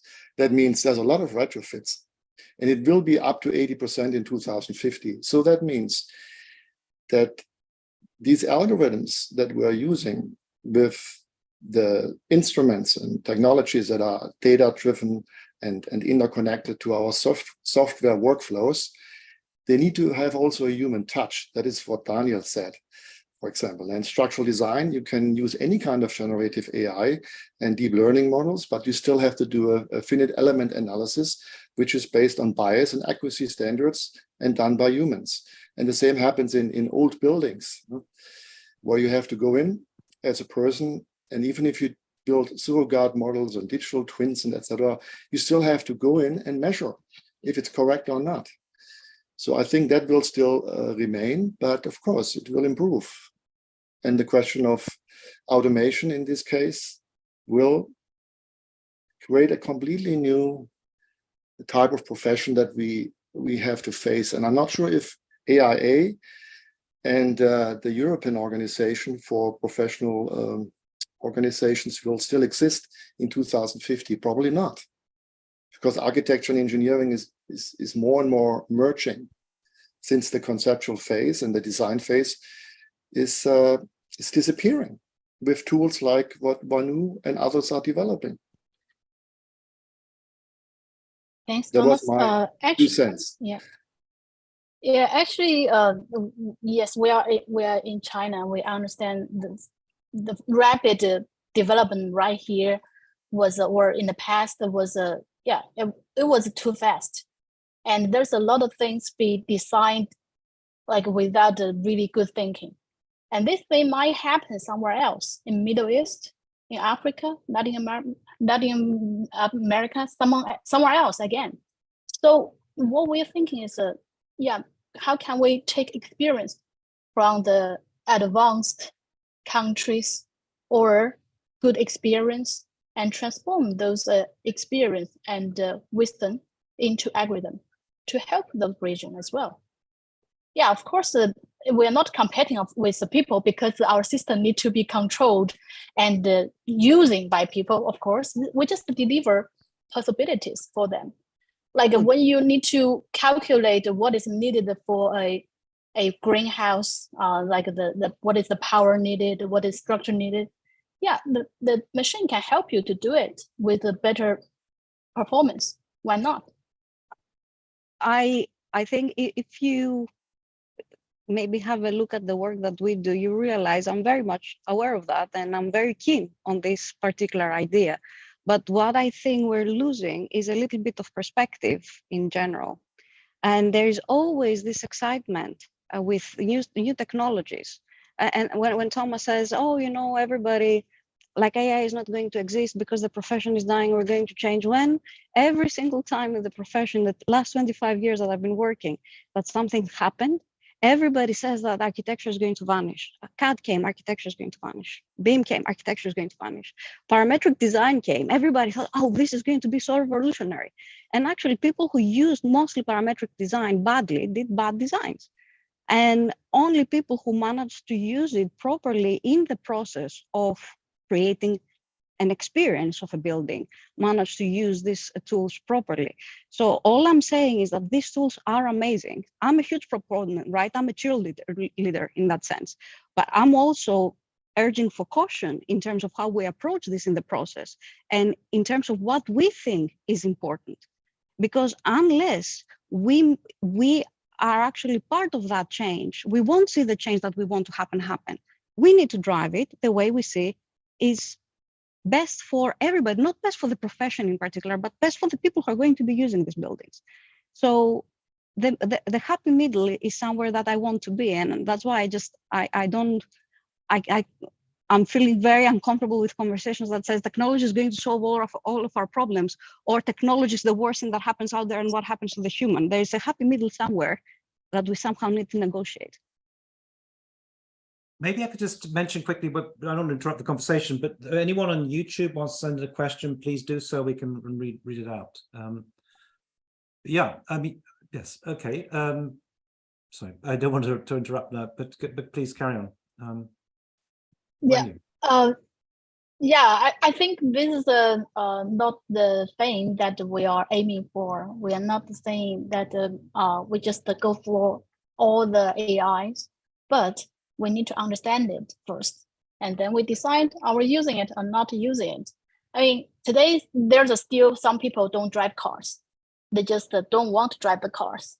Doesn't matter. Some people just want to walk. Yeah, it's their own way to do things. But it's the same. Some people also like using AI. Some people against it. We're facing a lot of users everywhere else. I mean, they're just saying, okay, I just want to do it in my old-fashioned way. No problem, because architecture is the principle that about thinking, and the tools, whatever it's a pencil, it's a CAD, BIM, or AI, it's just the tools that help us to do things. So we just provide better tools, but is it the decision that the people using it or not using it? We have a couple of questions in the chat. Lorena, who combines being a doctoral candidate with working for Gensler, has a question. Lorena, would you like to put your video on and unmute yourself and ask a question? Yeah, thank you. Of course. Thank you so much, everyone, for the lively conversation. It's been very inspiring.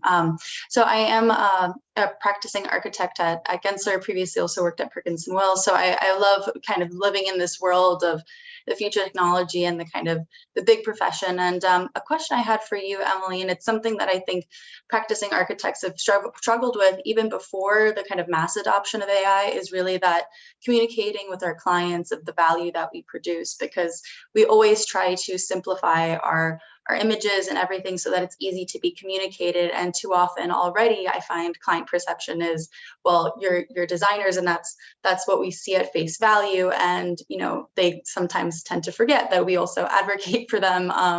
We are in effect almost like engineers and lawyers, and really protect them in so many ways. So already that conversation was a challenge. And now it seems like there's a sense of urgency to really influence the client perception as to what AI is and what AI is not, and really what we do. And so I was wondering, Emily, if you could please elaborate on some of the strategies that maybe the AIA as a whole might have to kind of advocate for architects in this time.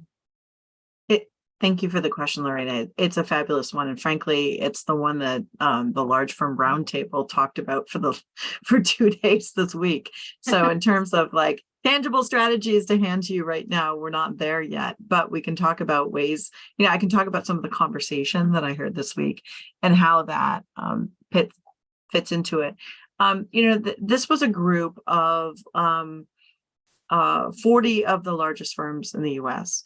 And they said the greatest threat right now is us being able to define what the value of design is. And so there is some concern about exactly what we've talked about today.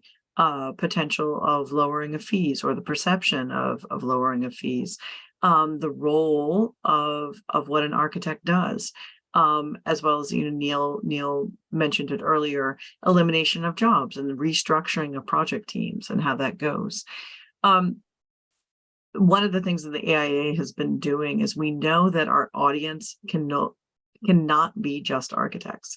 We can't keep just talking to ourselves. It must be bigger. It must include the public. It must include clients.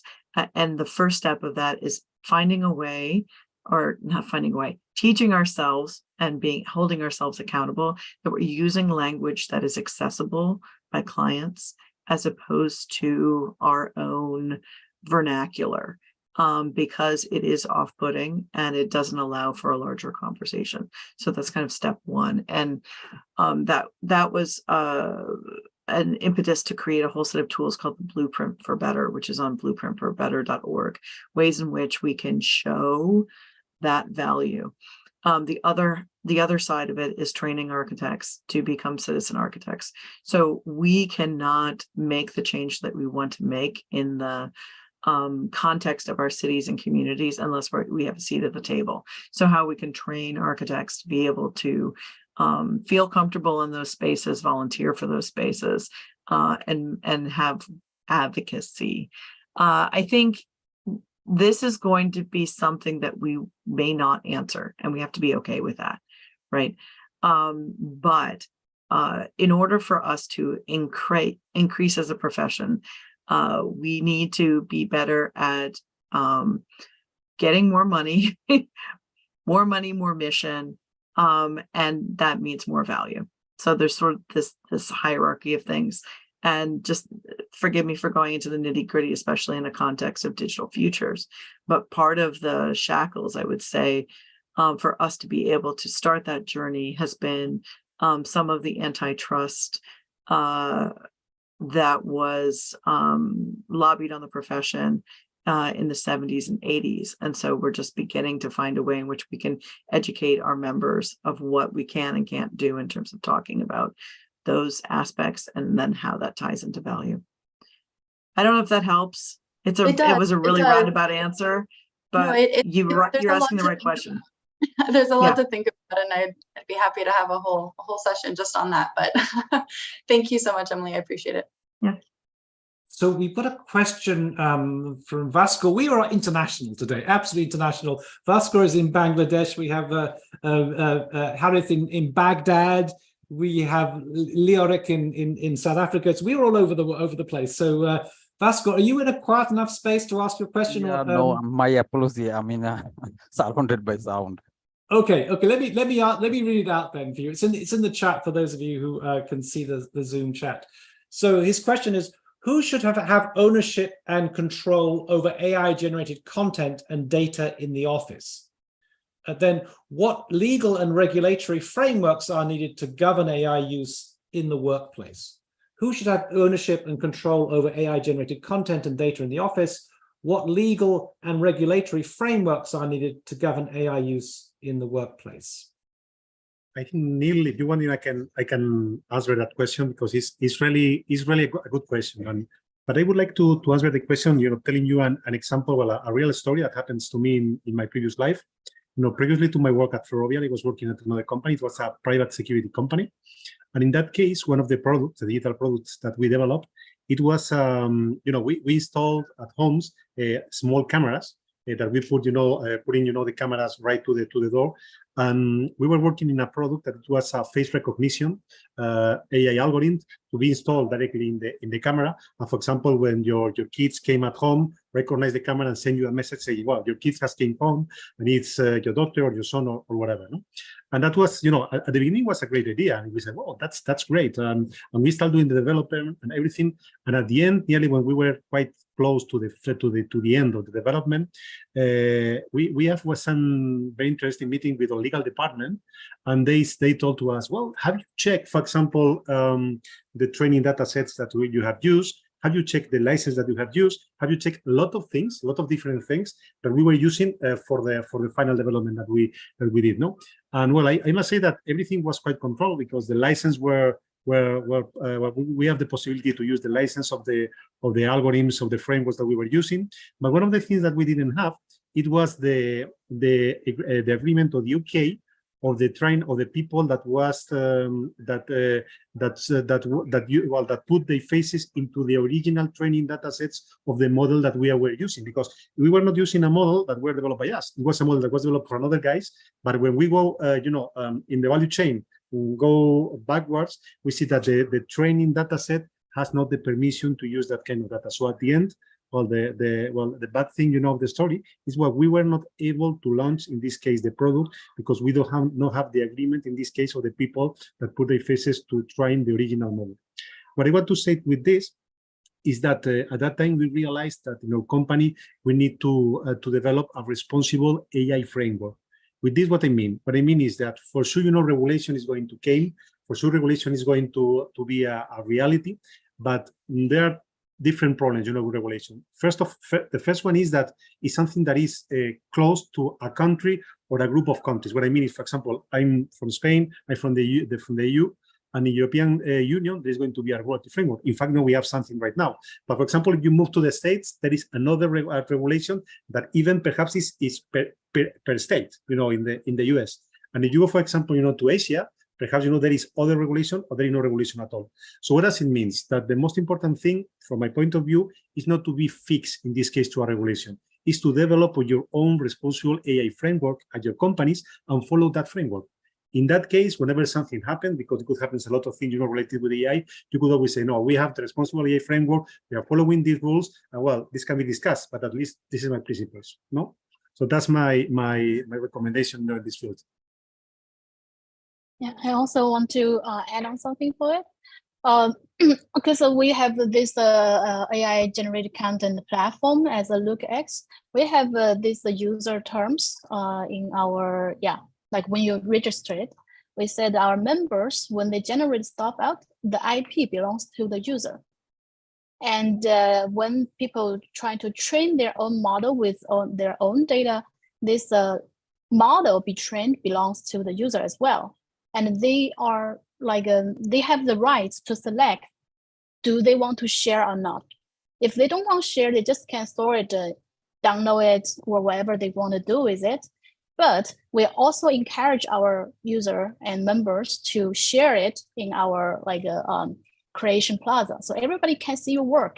And if you allowed people to iterate based on your creation, then people can carry it further on. And you can also share your model as well for the people to use your model to generate new stuff.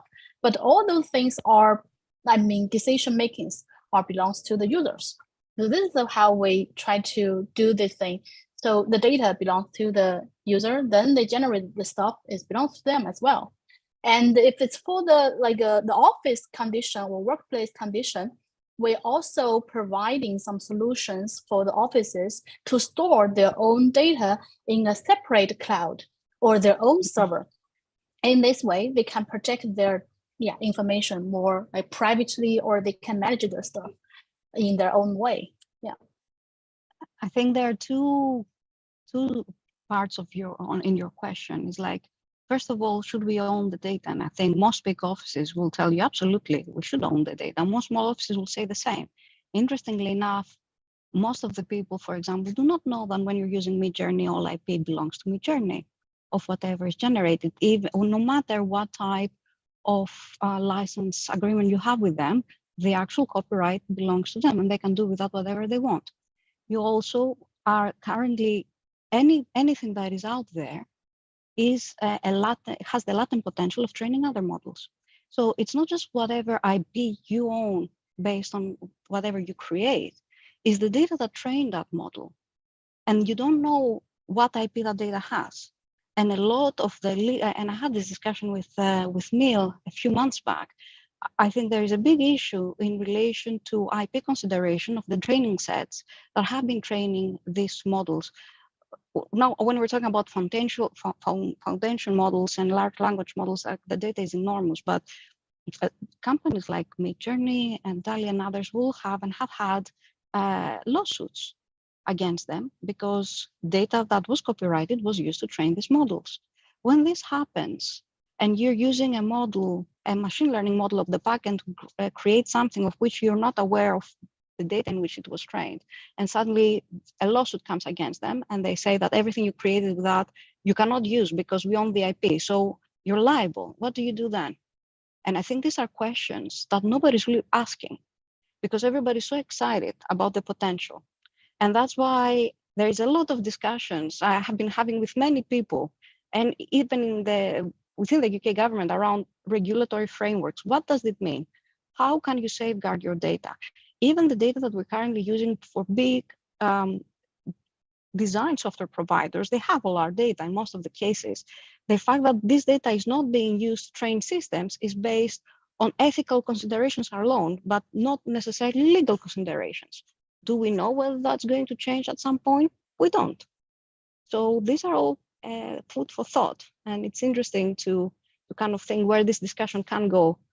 Yeah, but just, I mean, Marta, just to say, I mean, I mentioned that earlier, but we had a discussion last week with these lawyers from Harvard and MIT about copyright, which actually shows it's not quite so straightforward. And certainly in the States, one of the real problems is that it's going to cost you at least 6 figures to even launch a lawsuit, and it's going to take 2 years to see it through. So there are murkier questions in there as well. But there was an article I was part of that was produced by MIT and Harvard that was about this. It was published in Science and exactly on these kind of questions. So I think we need to bring in the experts there. And I would say that these particular lawyers we had from Harvard and MIT, you want to hear from the lawyers, not from the architects in this particular area. But you're right, it's an absolutely vital concern. It's funny that you say that, because the discussions I was having were with lawyers rather than with architects. Oh, I see. And okay. They were the ones who were actually suggesting these things. And okay. I was talking with one who was in the States, and they were talking exactly around the legal framework and IP and the lawsuit that currently is against Midjourney. They were telling me what they think the outcome would be, which is interesting because another outcome that came out was against a patent that the AI was trying to basically say that there was a lawsuit against AI. Effectively, a company owned an AI system said that they wanted to patent something that came out of the AI system. And that came out as a negative ruling for the AI system, saying that, well, it is based on prior creation, so you cannot basically specify a patent on that. But these things are going to change. The US is waiting for the EU to finalize the AI Act because they know they're not going to vote anything in the Senate on that. And they will rely on the EU law because they will have to do business with the EU in order to put some sort of frameworking around this consideration. So rest assured, Neil, I'm not having these discussions with architects, but rather with legal departments. Yeah, no, I think that's important. I think the conclusion that they came to in the article was the only obvious infringement was when data was scraped, that was copyrighted, was scraped from the internet. The other areas remain extremely murky. And I think it's absolutely, we should be having these debates with lawyers. We've got a question in the chat from Deepti Zakaria, who used to work in London for Zahidid Architects, is now doing a PhD and is based in France, originally from India. Deepti. Sorry. Hi. Can you hear me? Hi. I have a question for you, Marta, actually. The thing is that when we use very powerful computational tools, especially when in conceptualization, they sort of start restricting you after a certain point because they're so powerful. And I was just wondering, how do you balance like allowing creativity and, what the balance between overriding it completely? And are you playing with the idea of serendipity or accidental discoveries while using, computational tools, because they're sort of contradictory to any kind of programming logic, right? You don't get accidents out of a program. So well, actually you do. I have a folder that's called Happy Accidents that came out of like wrong things that happened through me running code. But you know what I mean? Like if you make a tool, for example, if you make a plugin, like do you purposely allow mistakes to happen or allow for mistakes to happen, for example? I think it depends on what is the object the objective reason why you create that tool. So if you create that tool to run, let's say, an analysis, and you're liable for this analysis, you absolutely are not going to incorporate any sort of error potential within that tool. And when you're talking about AI and machine learning, I think you are asking a very interesting question, a question that we have been asking ourselves for the past 5 years. How do you use these tools in order to enhance and augment rather than replace your creativity? I said it before, like I keep repeating what Sheriff told me. Sheriff is associate partner in my team. He's leading the AI machine learning initiatives in the group, and we talk all the time when we specify strategy and what we do. And many times we're discussing about generative models. We can do generative models now. We have the data to do it. Do we want to create generative models that create 3D models for design? And he keeps saying, why do we need a hammer for this particular nail? Do we really want the computer to do something for us when we can have the computer facilitate us in so many other areas in that process that can help us augment our creativity rather than kind of write us out of the equation? And this is a constant debate that we're having, because we're torn as well. We see the potential of that, what these things can do, and how well these things can be done is dependent on the data that you feed them. Now, if you see back in the day about computational tools, things like parametric, somebody's writing, you're talking about an open research question? I'm sorry, yeah, that's Gustavo. Okay, maybe just carry on. Yeah. Okay. No, I think it's a question that's going to come afterwards. It's not really. Yeah, it's more around like when we start developing these tools initially, I think there are good and bad designers, and that is true for every profession. There are good professionals and bad professionals, and good professionals will use these tools well, and bad professionals would use these tools badly. And I've seen great designers being able to do incredible things through these tools, not being constrained by them, but actually being able to do things that they imagined, but was very hard to do. And I will counteract, like the example of Gaudi, for example, was able to imagine incredible things and put very, very hard work in doing them, to the extent that his entire life's work was in these things that he was doing. Now we have computational tools that can help us imagine and do these things so much faster. And what it allows us to do is architecture that was never before possible. So I would say that it really depends on how well you understand and use these tools, and what is your objective, and how you're trying to do something for the sake of your creative augmentation and for delivering what you have imagined you want to deliver, rather than saying, okay, this tool can do this. I have something that breaks nuts, and so I'm going to be breaking nuts all day long because that's what this tool is doing, right? So as long as you manage to differentiate it in your mind, you can do really great stuff. Yes, thank you. Gustavo's been making some comments in the chat that we've been referring to. I don't know, Gustavo, you'd like to... I'll switch off my video. Thank you, Martha. Oh, okay. Thank you, Didi. Sorry. Gustavo, sure. would you like to make your comment, question, whatever? Yeah. I just wanted to say thank you very much for everyone today. A very provocative engagement and dialogue. Marta, I just wanted to say that in my experience, leaving from architecture and going into more of the engineering and sciences, there is an engagement for AI to be in this pipeline, as you astutely discussed. And I think that at some level, I think Emily spoke about the idea of an evolution. We're kind of evolving into this type of, I think, ecosystem where AI, experience, and the market actually come to play. And I think why I'm, I guess, asking about, I guess for you, Marta, is what are you looking at in your firm at the edge of research in the sciences and in engineering and robotics that do engage humans in the loop? How is that giving you your vision of how Foster and Partners is evolving their technology? I mean, that's an excellent question. Again, a question that we ask ourselves every day, because things change extremely rapidly. A good example is that when Facebook came back many, many years ago, I mean, I have no social media, so that is just me having read and knowing about this.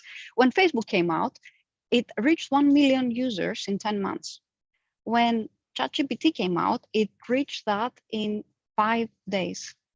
And there's software now that reached this same user base in an hour. The adoption that we have of these technologies is insane. So you start thinking things are going faster than how we manage to compute them in our heads and what we can do with them.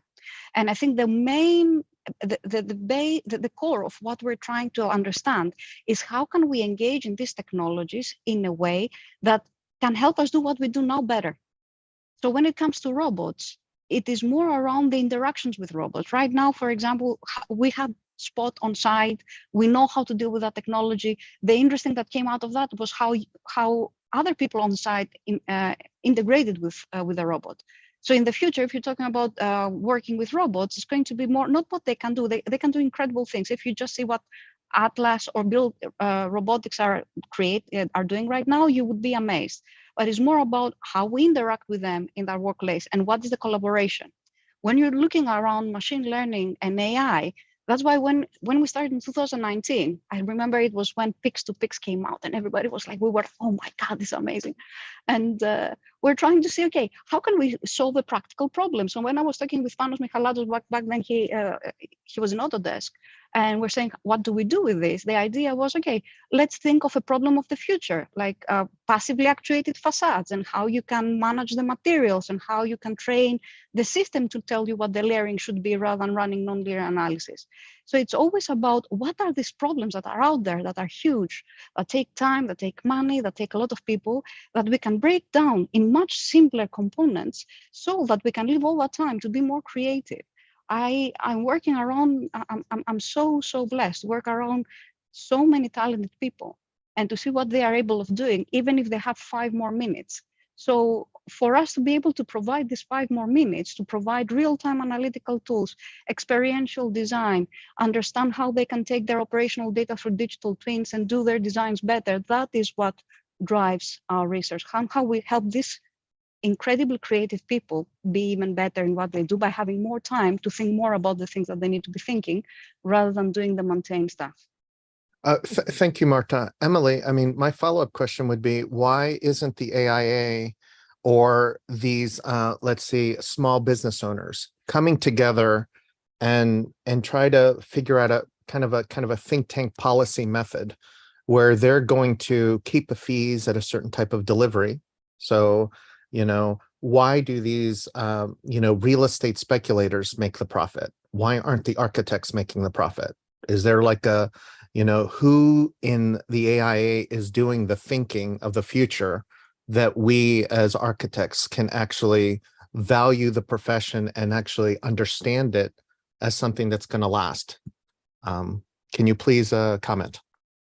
Yeah, 2 parts to that. So who, right now so the AI is a bicameral body where we have the board of directors that deals with the strategic and fiduciary aspects, but we also have a strategic council, and there's specifically a work group amongst the strategic council to look at AI and design. And so that is emerging in terms of thinking about ways in which we as a trade organization, as a professional organization, can best support our members in where they need to be in terms of thinking.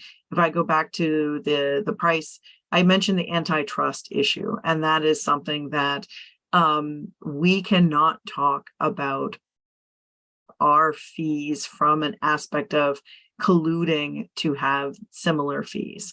We can talk about it in a general sense, and there's actually going to be an open webinar on November 14th specifically about it. I think it's titled "The New Era of Antitrust: Ways in which U.S. architects can start to talk about collaborating in conversations about compensation and prosperity with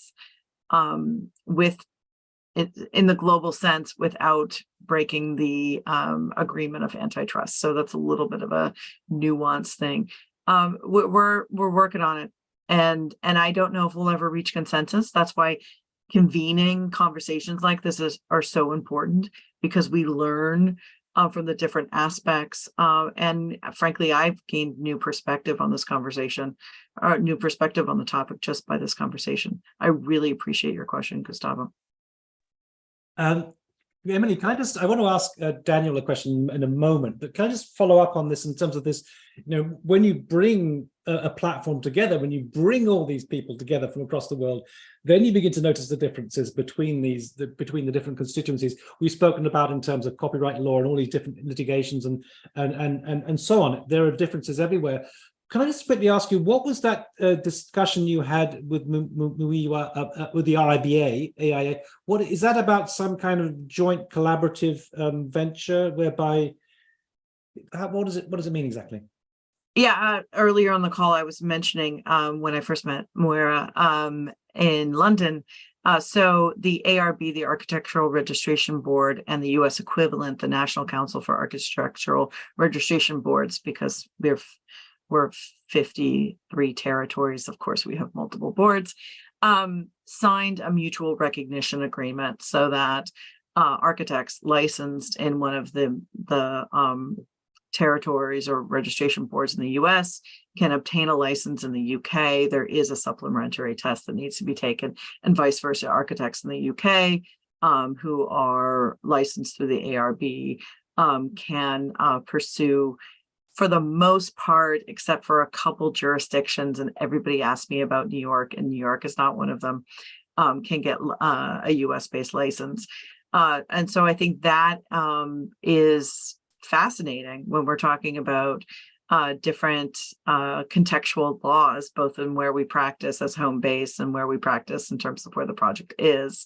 And ultimately, I think that this opens up, I like to talk about it in terms of the sustainable aspect of it. Resiliency and sustainability does not respect borders. In order for us to really get to where we need to go, we have to work together. And it's a fantastic talent sharing opportunity between the US and the UK for architects who have been educated in one or the other to be able to be flexible. So we see it as just a fantastic opportunity. But in the US, we have a bit of a talent shortage in architecture. So we're happy to bring as many UK-based talent over to our side. So Emily, what about the European Union? One of the reasons that this went forward, frankly, is because of Brexit, and it made it a little easier. But this is the work of NCARB. They are doing the heavy lifting, and they are speaking to the EU. Thank you. That's great. I mean, just want to make one comment. I think the kind of let's say the legal restrictions and things, we often overlook these things. But when I first talked to the specialist modeling group, this was like 20 or so years ago when you guys at Foster's were doing this, the Greater London, that blob by the Tower of London.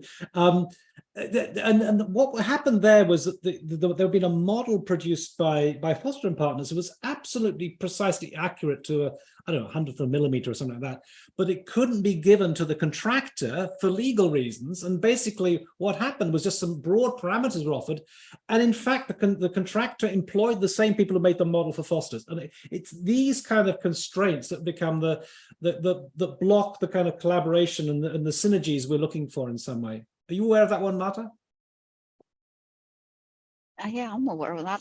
I mean, I will reiterate, I'm heading the applied R&D group. So you keep mentioning a different group that I used to be like 20, 17 years ago, but that's okay. I am aware of that, but we found a way around it. So the way that we found around it initially was by creating what we call in-house geometry model statement. So how can you take something extremely complicated and breaking down in like 10, 15, 20 very, very easy steps that anybody can go ahead and replicate? There are ways about doing these things. And the first thing you need to understand in finding these solutions is to understand that we're not all doing things the same way. And somehow you need to facilitate bringing up everybody at the same level. And I think these technologies can help us do that much better.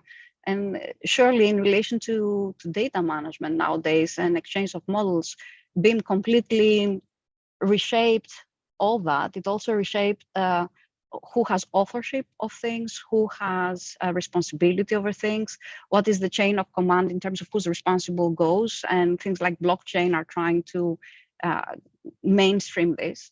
So there are going to be huge changes in the profession, and these changes are with machine learning at play. And these changes, I will say that, but don't quote me, are probably going to be much, much bigger when it comes to knowledge dissemination, data exchange, business insights, than it has to do with how we build XYZ model by using the likes of Midjourney in 3D, for example, or nerves nowadays are going to like do this for us and all that. We should be trying to wrap things up, but I want to bring Daniel in here because, I mean, the discussion is focused primarily on architectural debates because most of us are architects, but Daniel's coming from a different perspective. And I'm just wondering, first of all, how, from the kind of perspective of construction, you see these debates within architecture, and secondly, whether in the world of construction you have similar debates.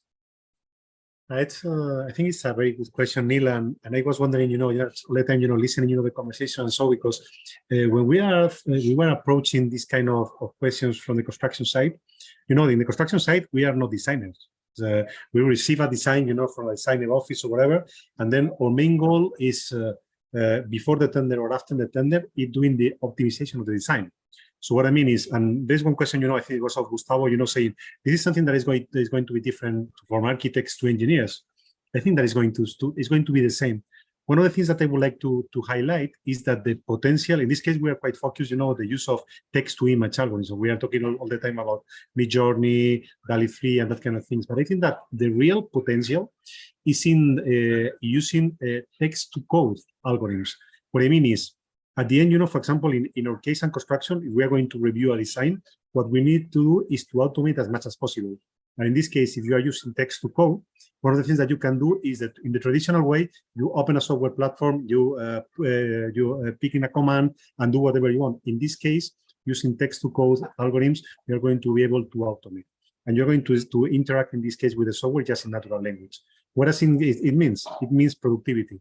We are going to increase the productivity, or we are going to do the review in a more quicker way. I remember, from another of the attendants, from Thomas, at the beginning, that he was saying that what was doing from Autodesk, Bentley, and that kind of things. I saw, this morning, one video that for me was great of one of my colleagues, a civil engineer, that was reviewing the design of a highway, in this case, that was done in Civil 3D using code interpreter in ChatGPT. And you know that code interpreter is able just to, from text, pass to code and execute code. So what does it mean? That it could, for example, generate pieces of code in Python to review everything and give you an output that could be the review that you have, in this case, in the process. So from the construction perspective, it means that it's going to increase the productivity, it's going to split the speed to do the review of the designs, and at least, it's going to make us more productive. That is the perspective that we have at this stage.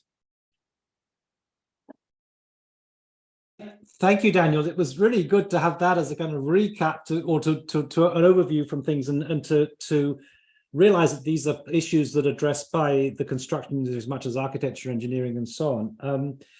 We need to wrap this up. This has been, well, it's difficult to wrap this up, frankly, because I think we've opened a Pandora's box of different issues, which I think I saw a comment from Marta in the chat somewhere. This is a whole conference here just in itself. And I think, but it's important to, I think, broach the subject and to identify what the key issues are. I think we're going through, I would say, what is essentially a kind of crisis, by which I mean in a positive sense. I mean, the Renaissance was seen as a crisis. In a sense, everything was shaken up, but something good came out of it. So I'd like to maintain that optimism about the kind of the future in some senses. But I think it's important to address the issues at this early stage so that we can recognize them. My view is always been, when people say, what about the problems that it's been raising, is the sense, well, what is the solution? There's no solution, but the first step towards a solution is to recognize a problem as a problem. So it's not one by which you're trapped, it's one with which you can deal. And I think that this platform and raising these debates and opening up these questions has been the first step, I think, in terms of trying, well, not the first step, but one of many steps towards hopefully coming to some kind of some workable agreement whereby we can all work together, not just architects from the UK and the States, but all over the world, but also engineers and architects and construction and architecture and so on, so as to effectively, I think, make a better world. So I think we're all effectively, I think that's what we were looking for eventually, and we're discovering a number of real opportunities, but also challenges that are really arising out of this field. So I somehow think that this is, although it's the end of this particular discussion, it's almost the beginning of a series of other discussions that need to be had. So I really want to thank everyone for joining us today from all over the world, from Daniel in Spain, for Thomas, I think he's in Germany, from Vaskor in Bangladesh, for Harith in Iraq, and so on, and especially Marta in London and Wanyu in Shenzhen. And especially, I think, Emily, who has literally just got off a plane, traveled overnight from west to east coast, and she's here with us and helping us out. And also Muyiwa, who couldn't stay because he had other events coming on. But to have this collaboration is really, I think, something for the future. We must sort of hold out to try and find some ways of using this platform to really bring the world together to try and solve our collective problems. So thank you so much for everyone contributing to this. I always have to thank the amazing Digital Futures team. I mean, incredible. The work that goes on behind the scenes is just stunning, and to thank them for the selfless contributions to this. And I think what we're doing is we're sharing our passion in some ways for design, for architecture, for construction, for buildings, and so on and so on and so on. So thank you, everybody, and let's continue the debate to be continued. Thank you so much. I just want to mention also to Daniel that Thomas is building a 3D printed bridge in Germany. You did the first one. He's doing, I don't know what, the 6th or the 7th one. So we're all putting this together. So thank you, everybody. Thank you for the speakers, and thank you for those all behind the scenes. Thank you. Thank you so much. Thank you. Thank you. Thank you. Thank you. Bye. Thank you. Bye.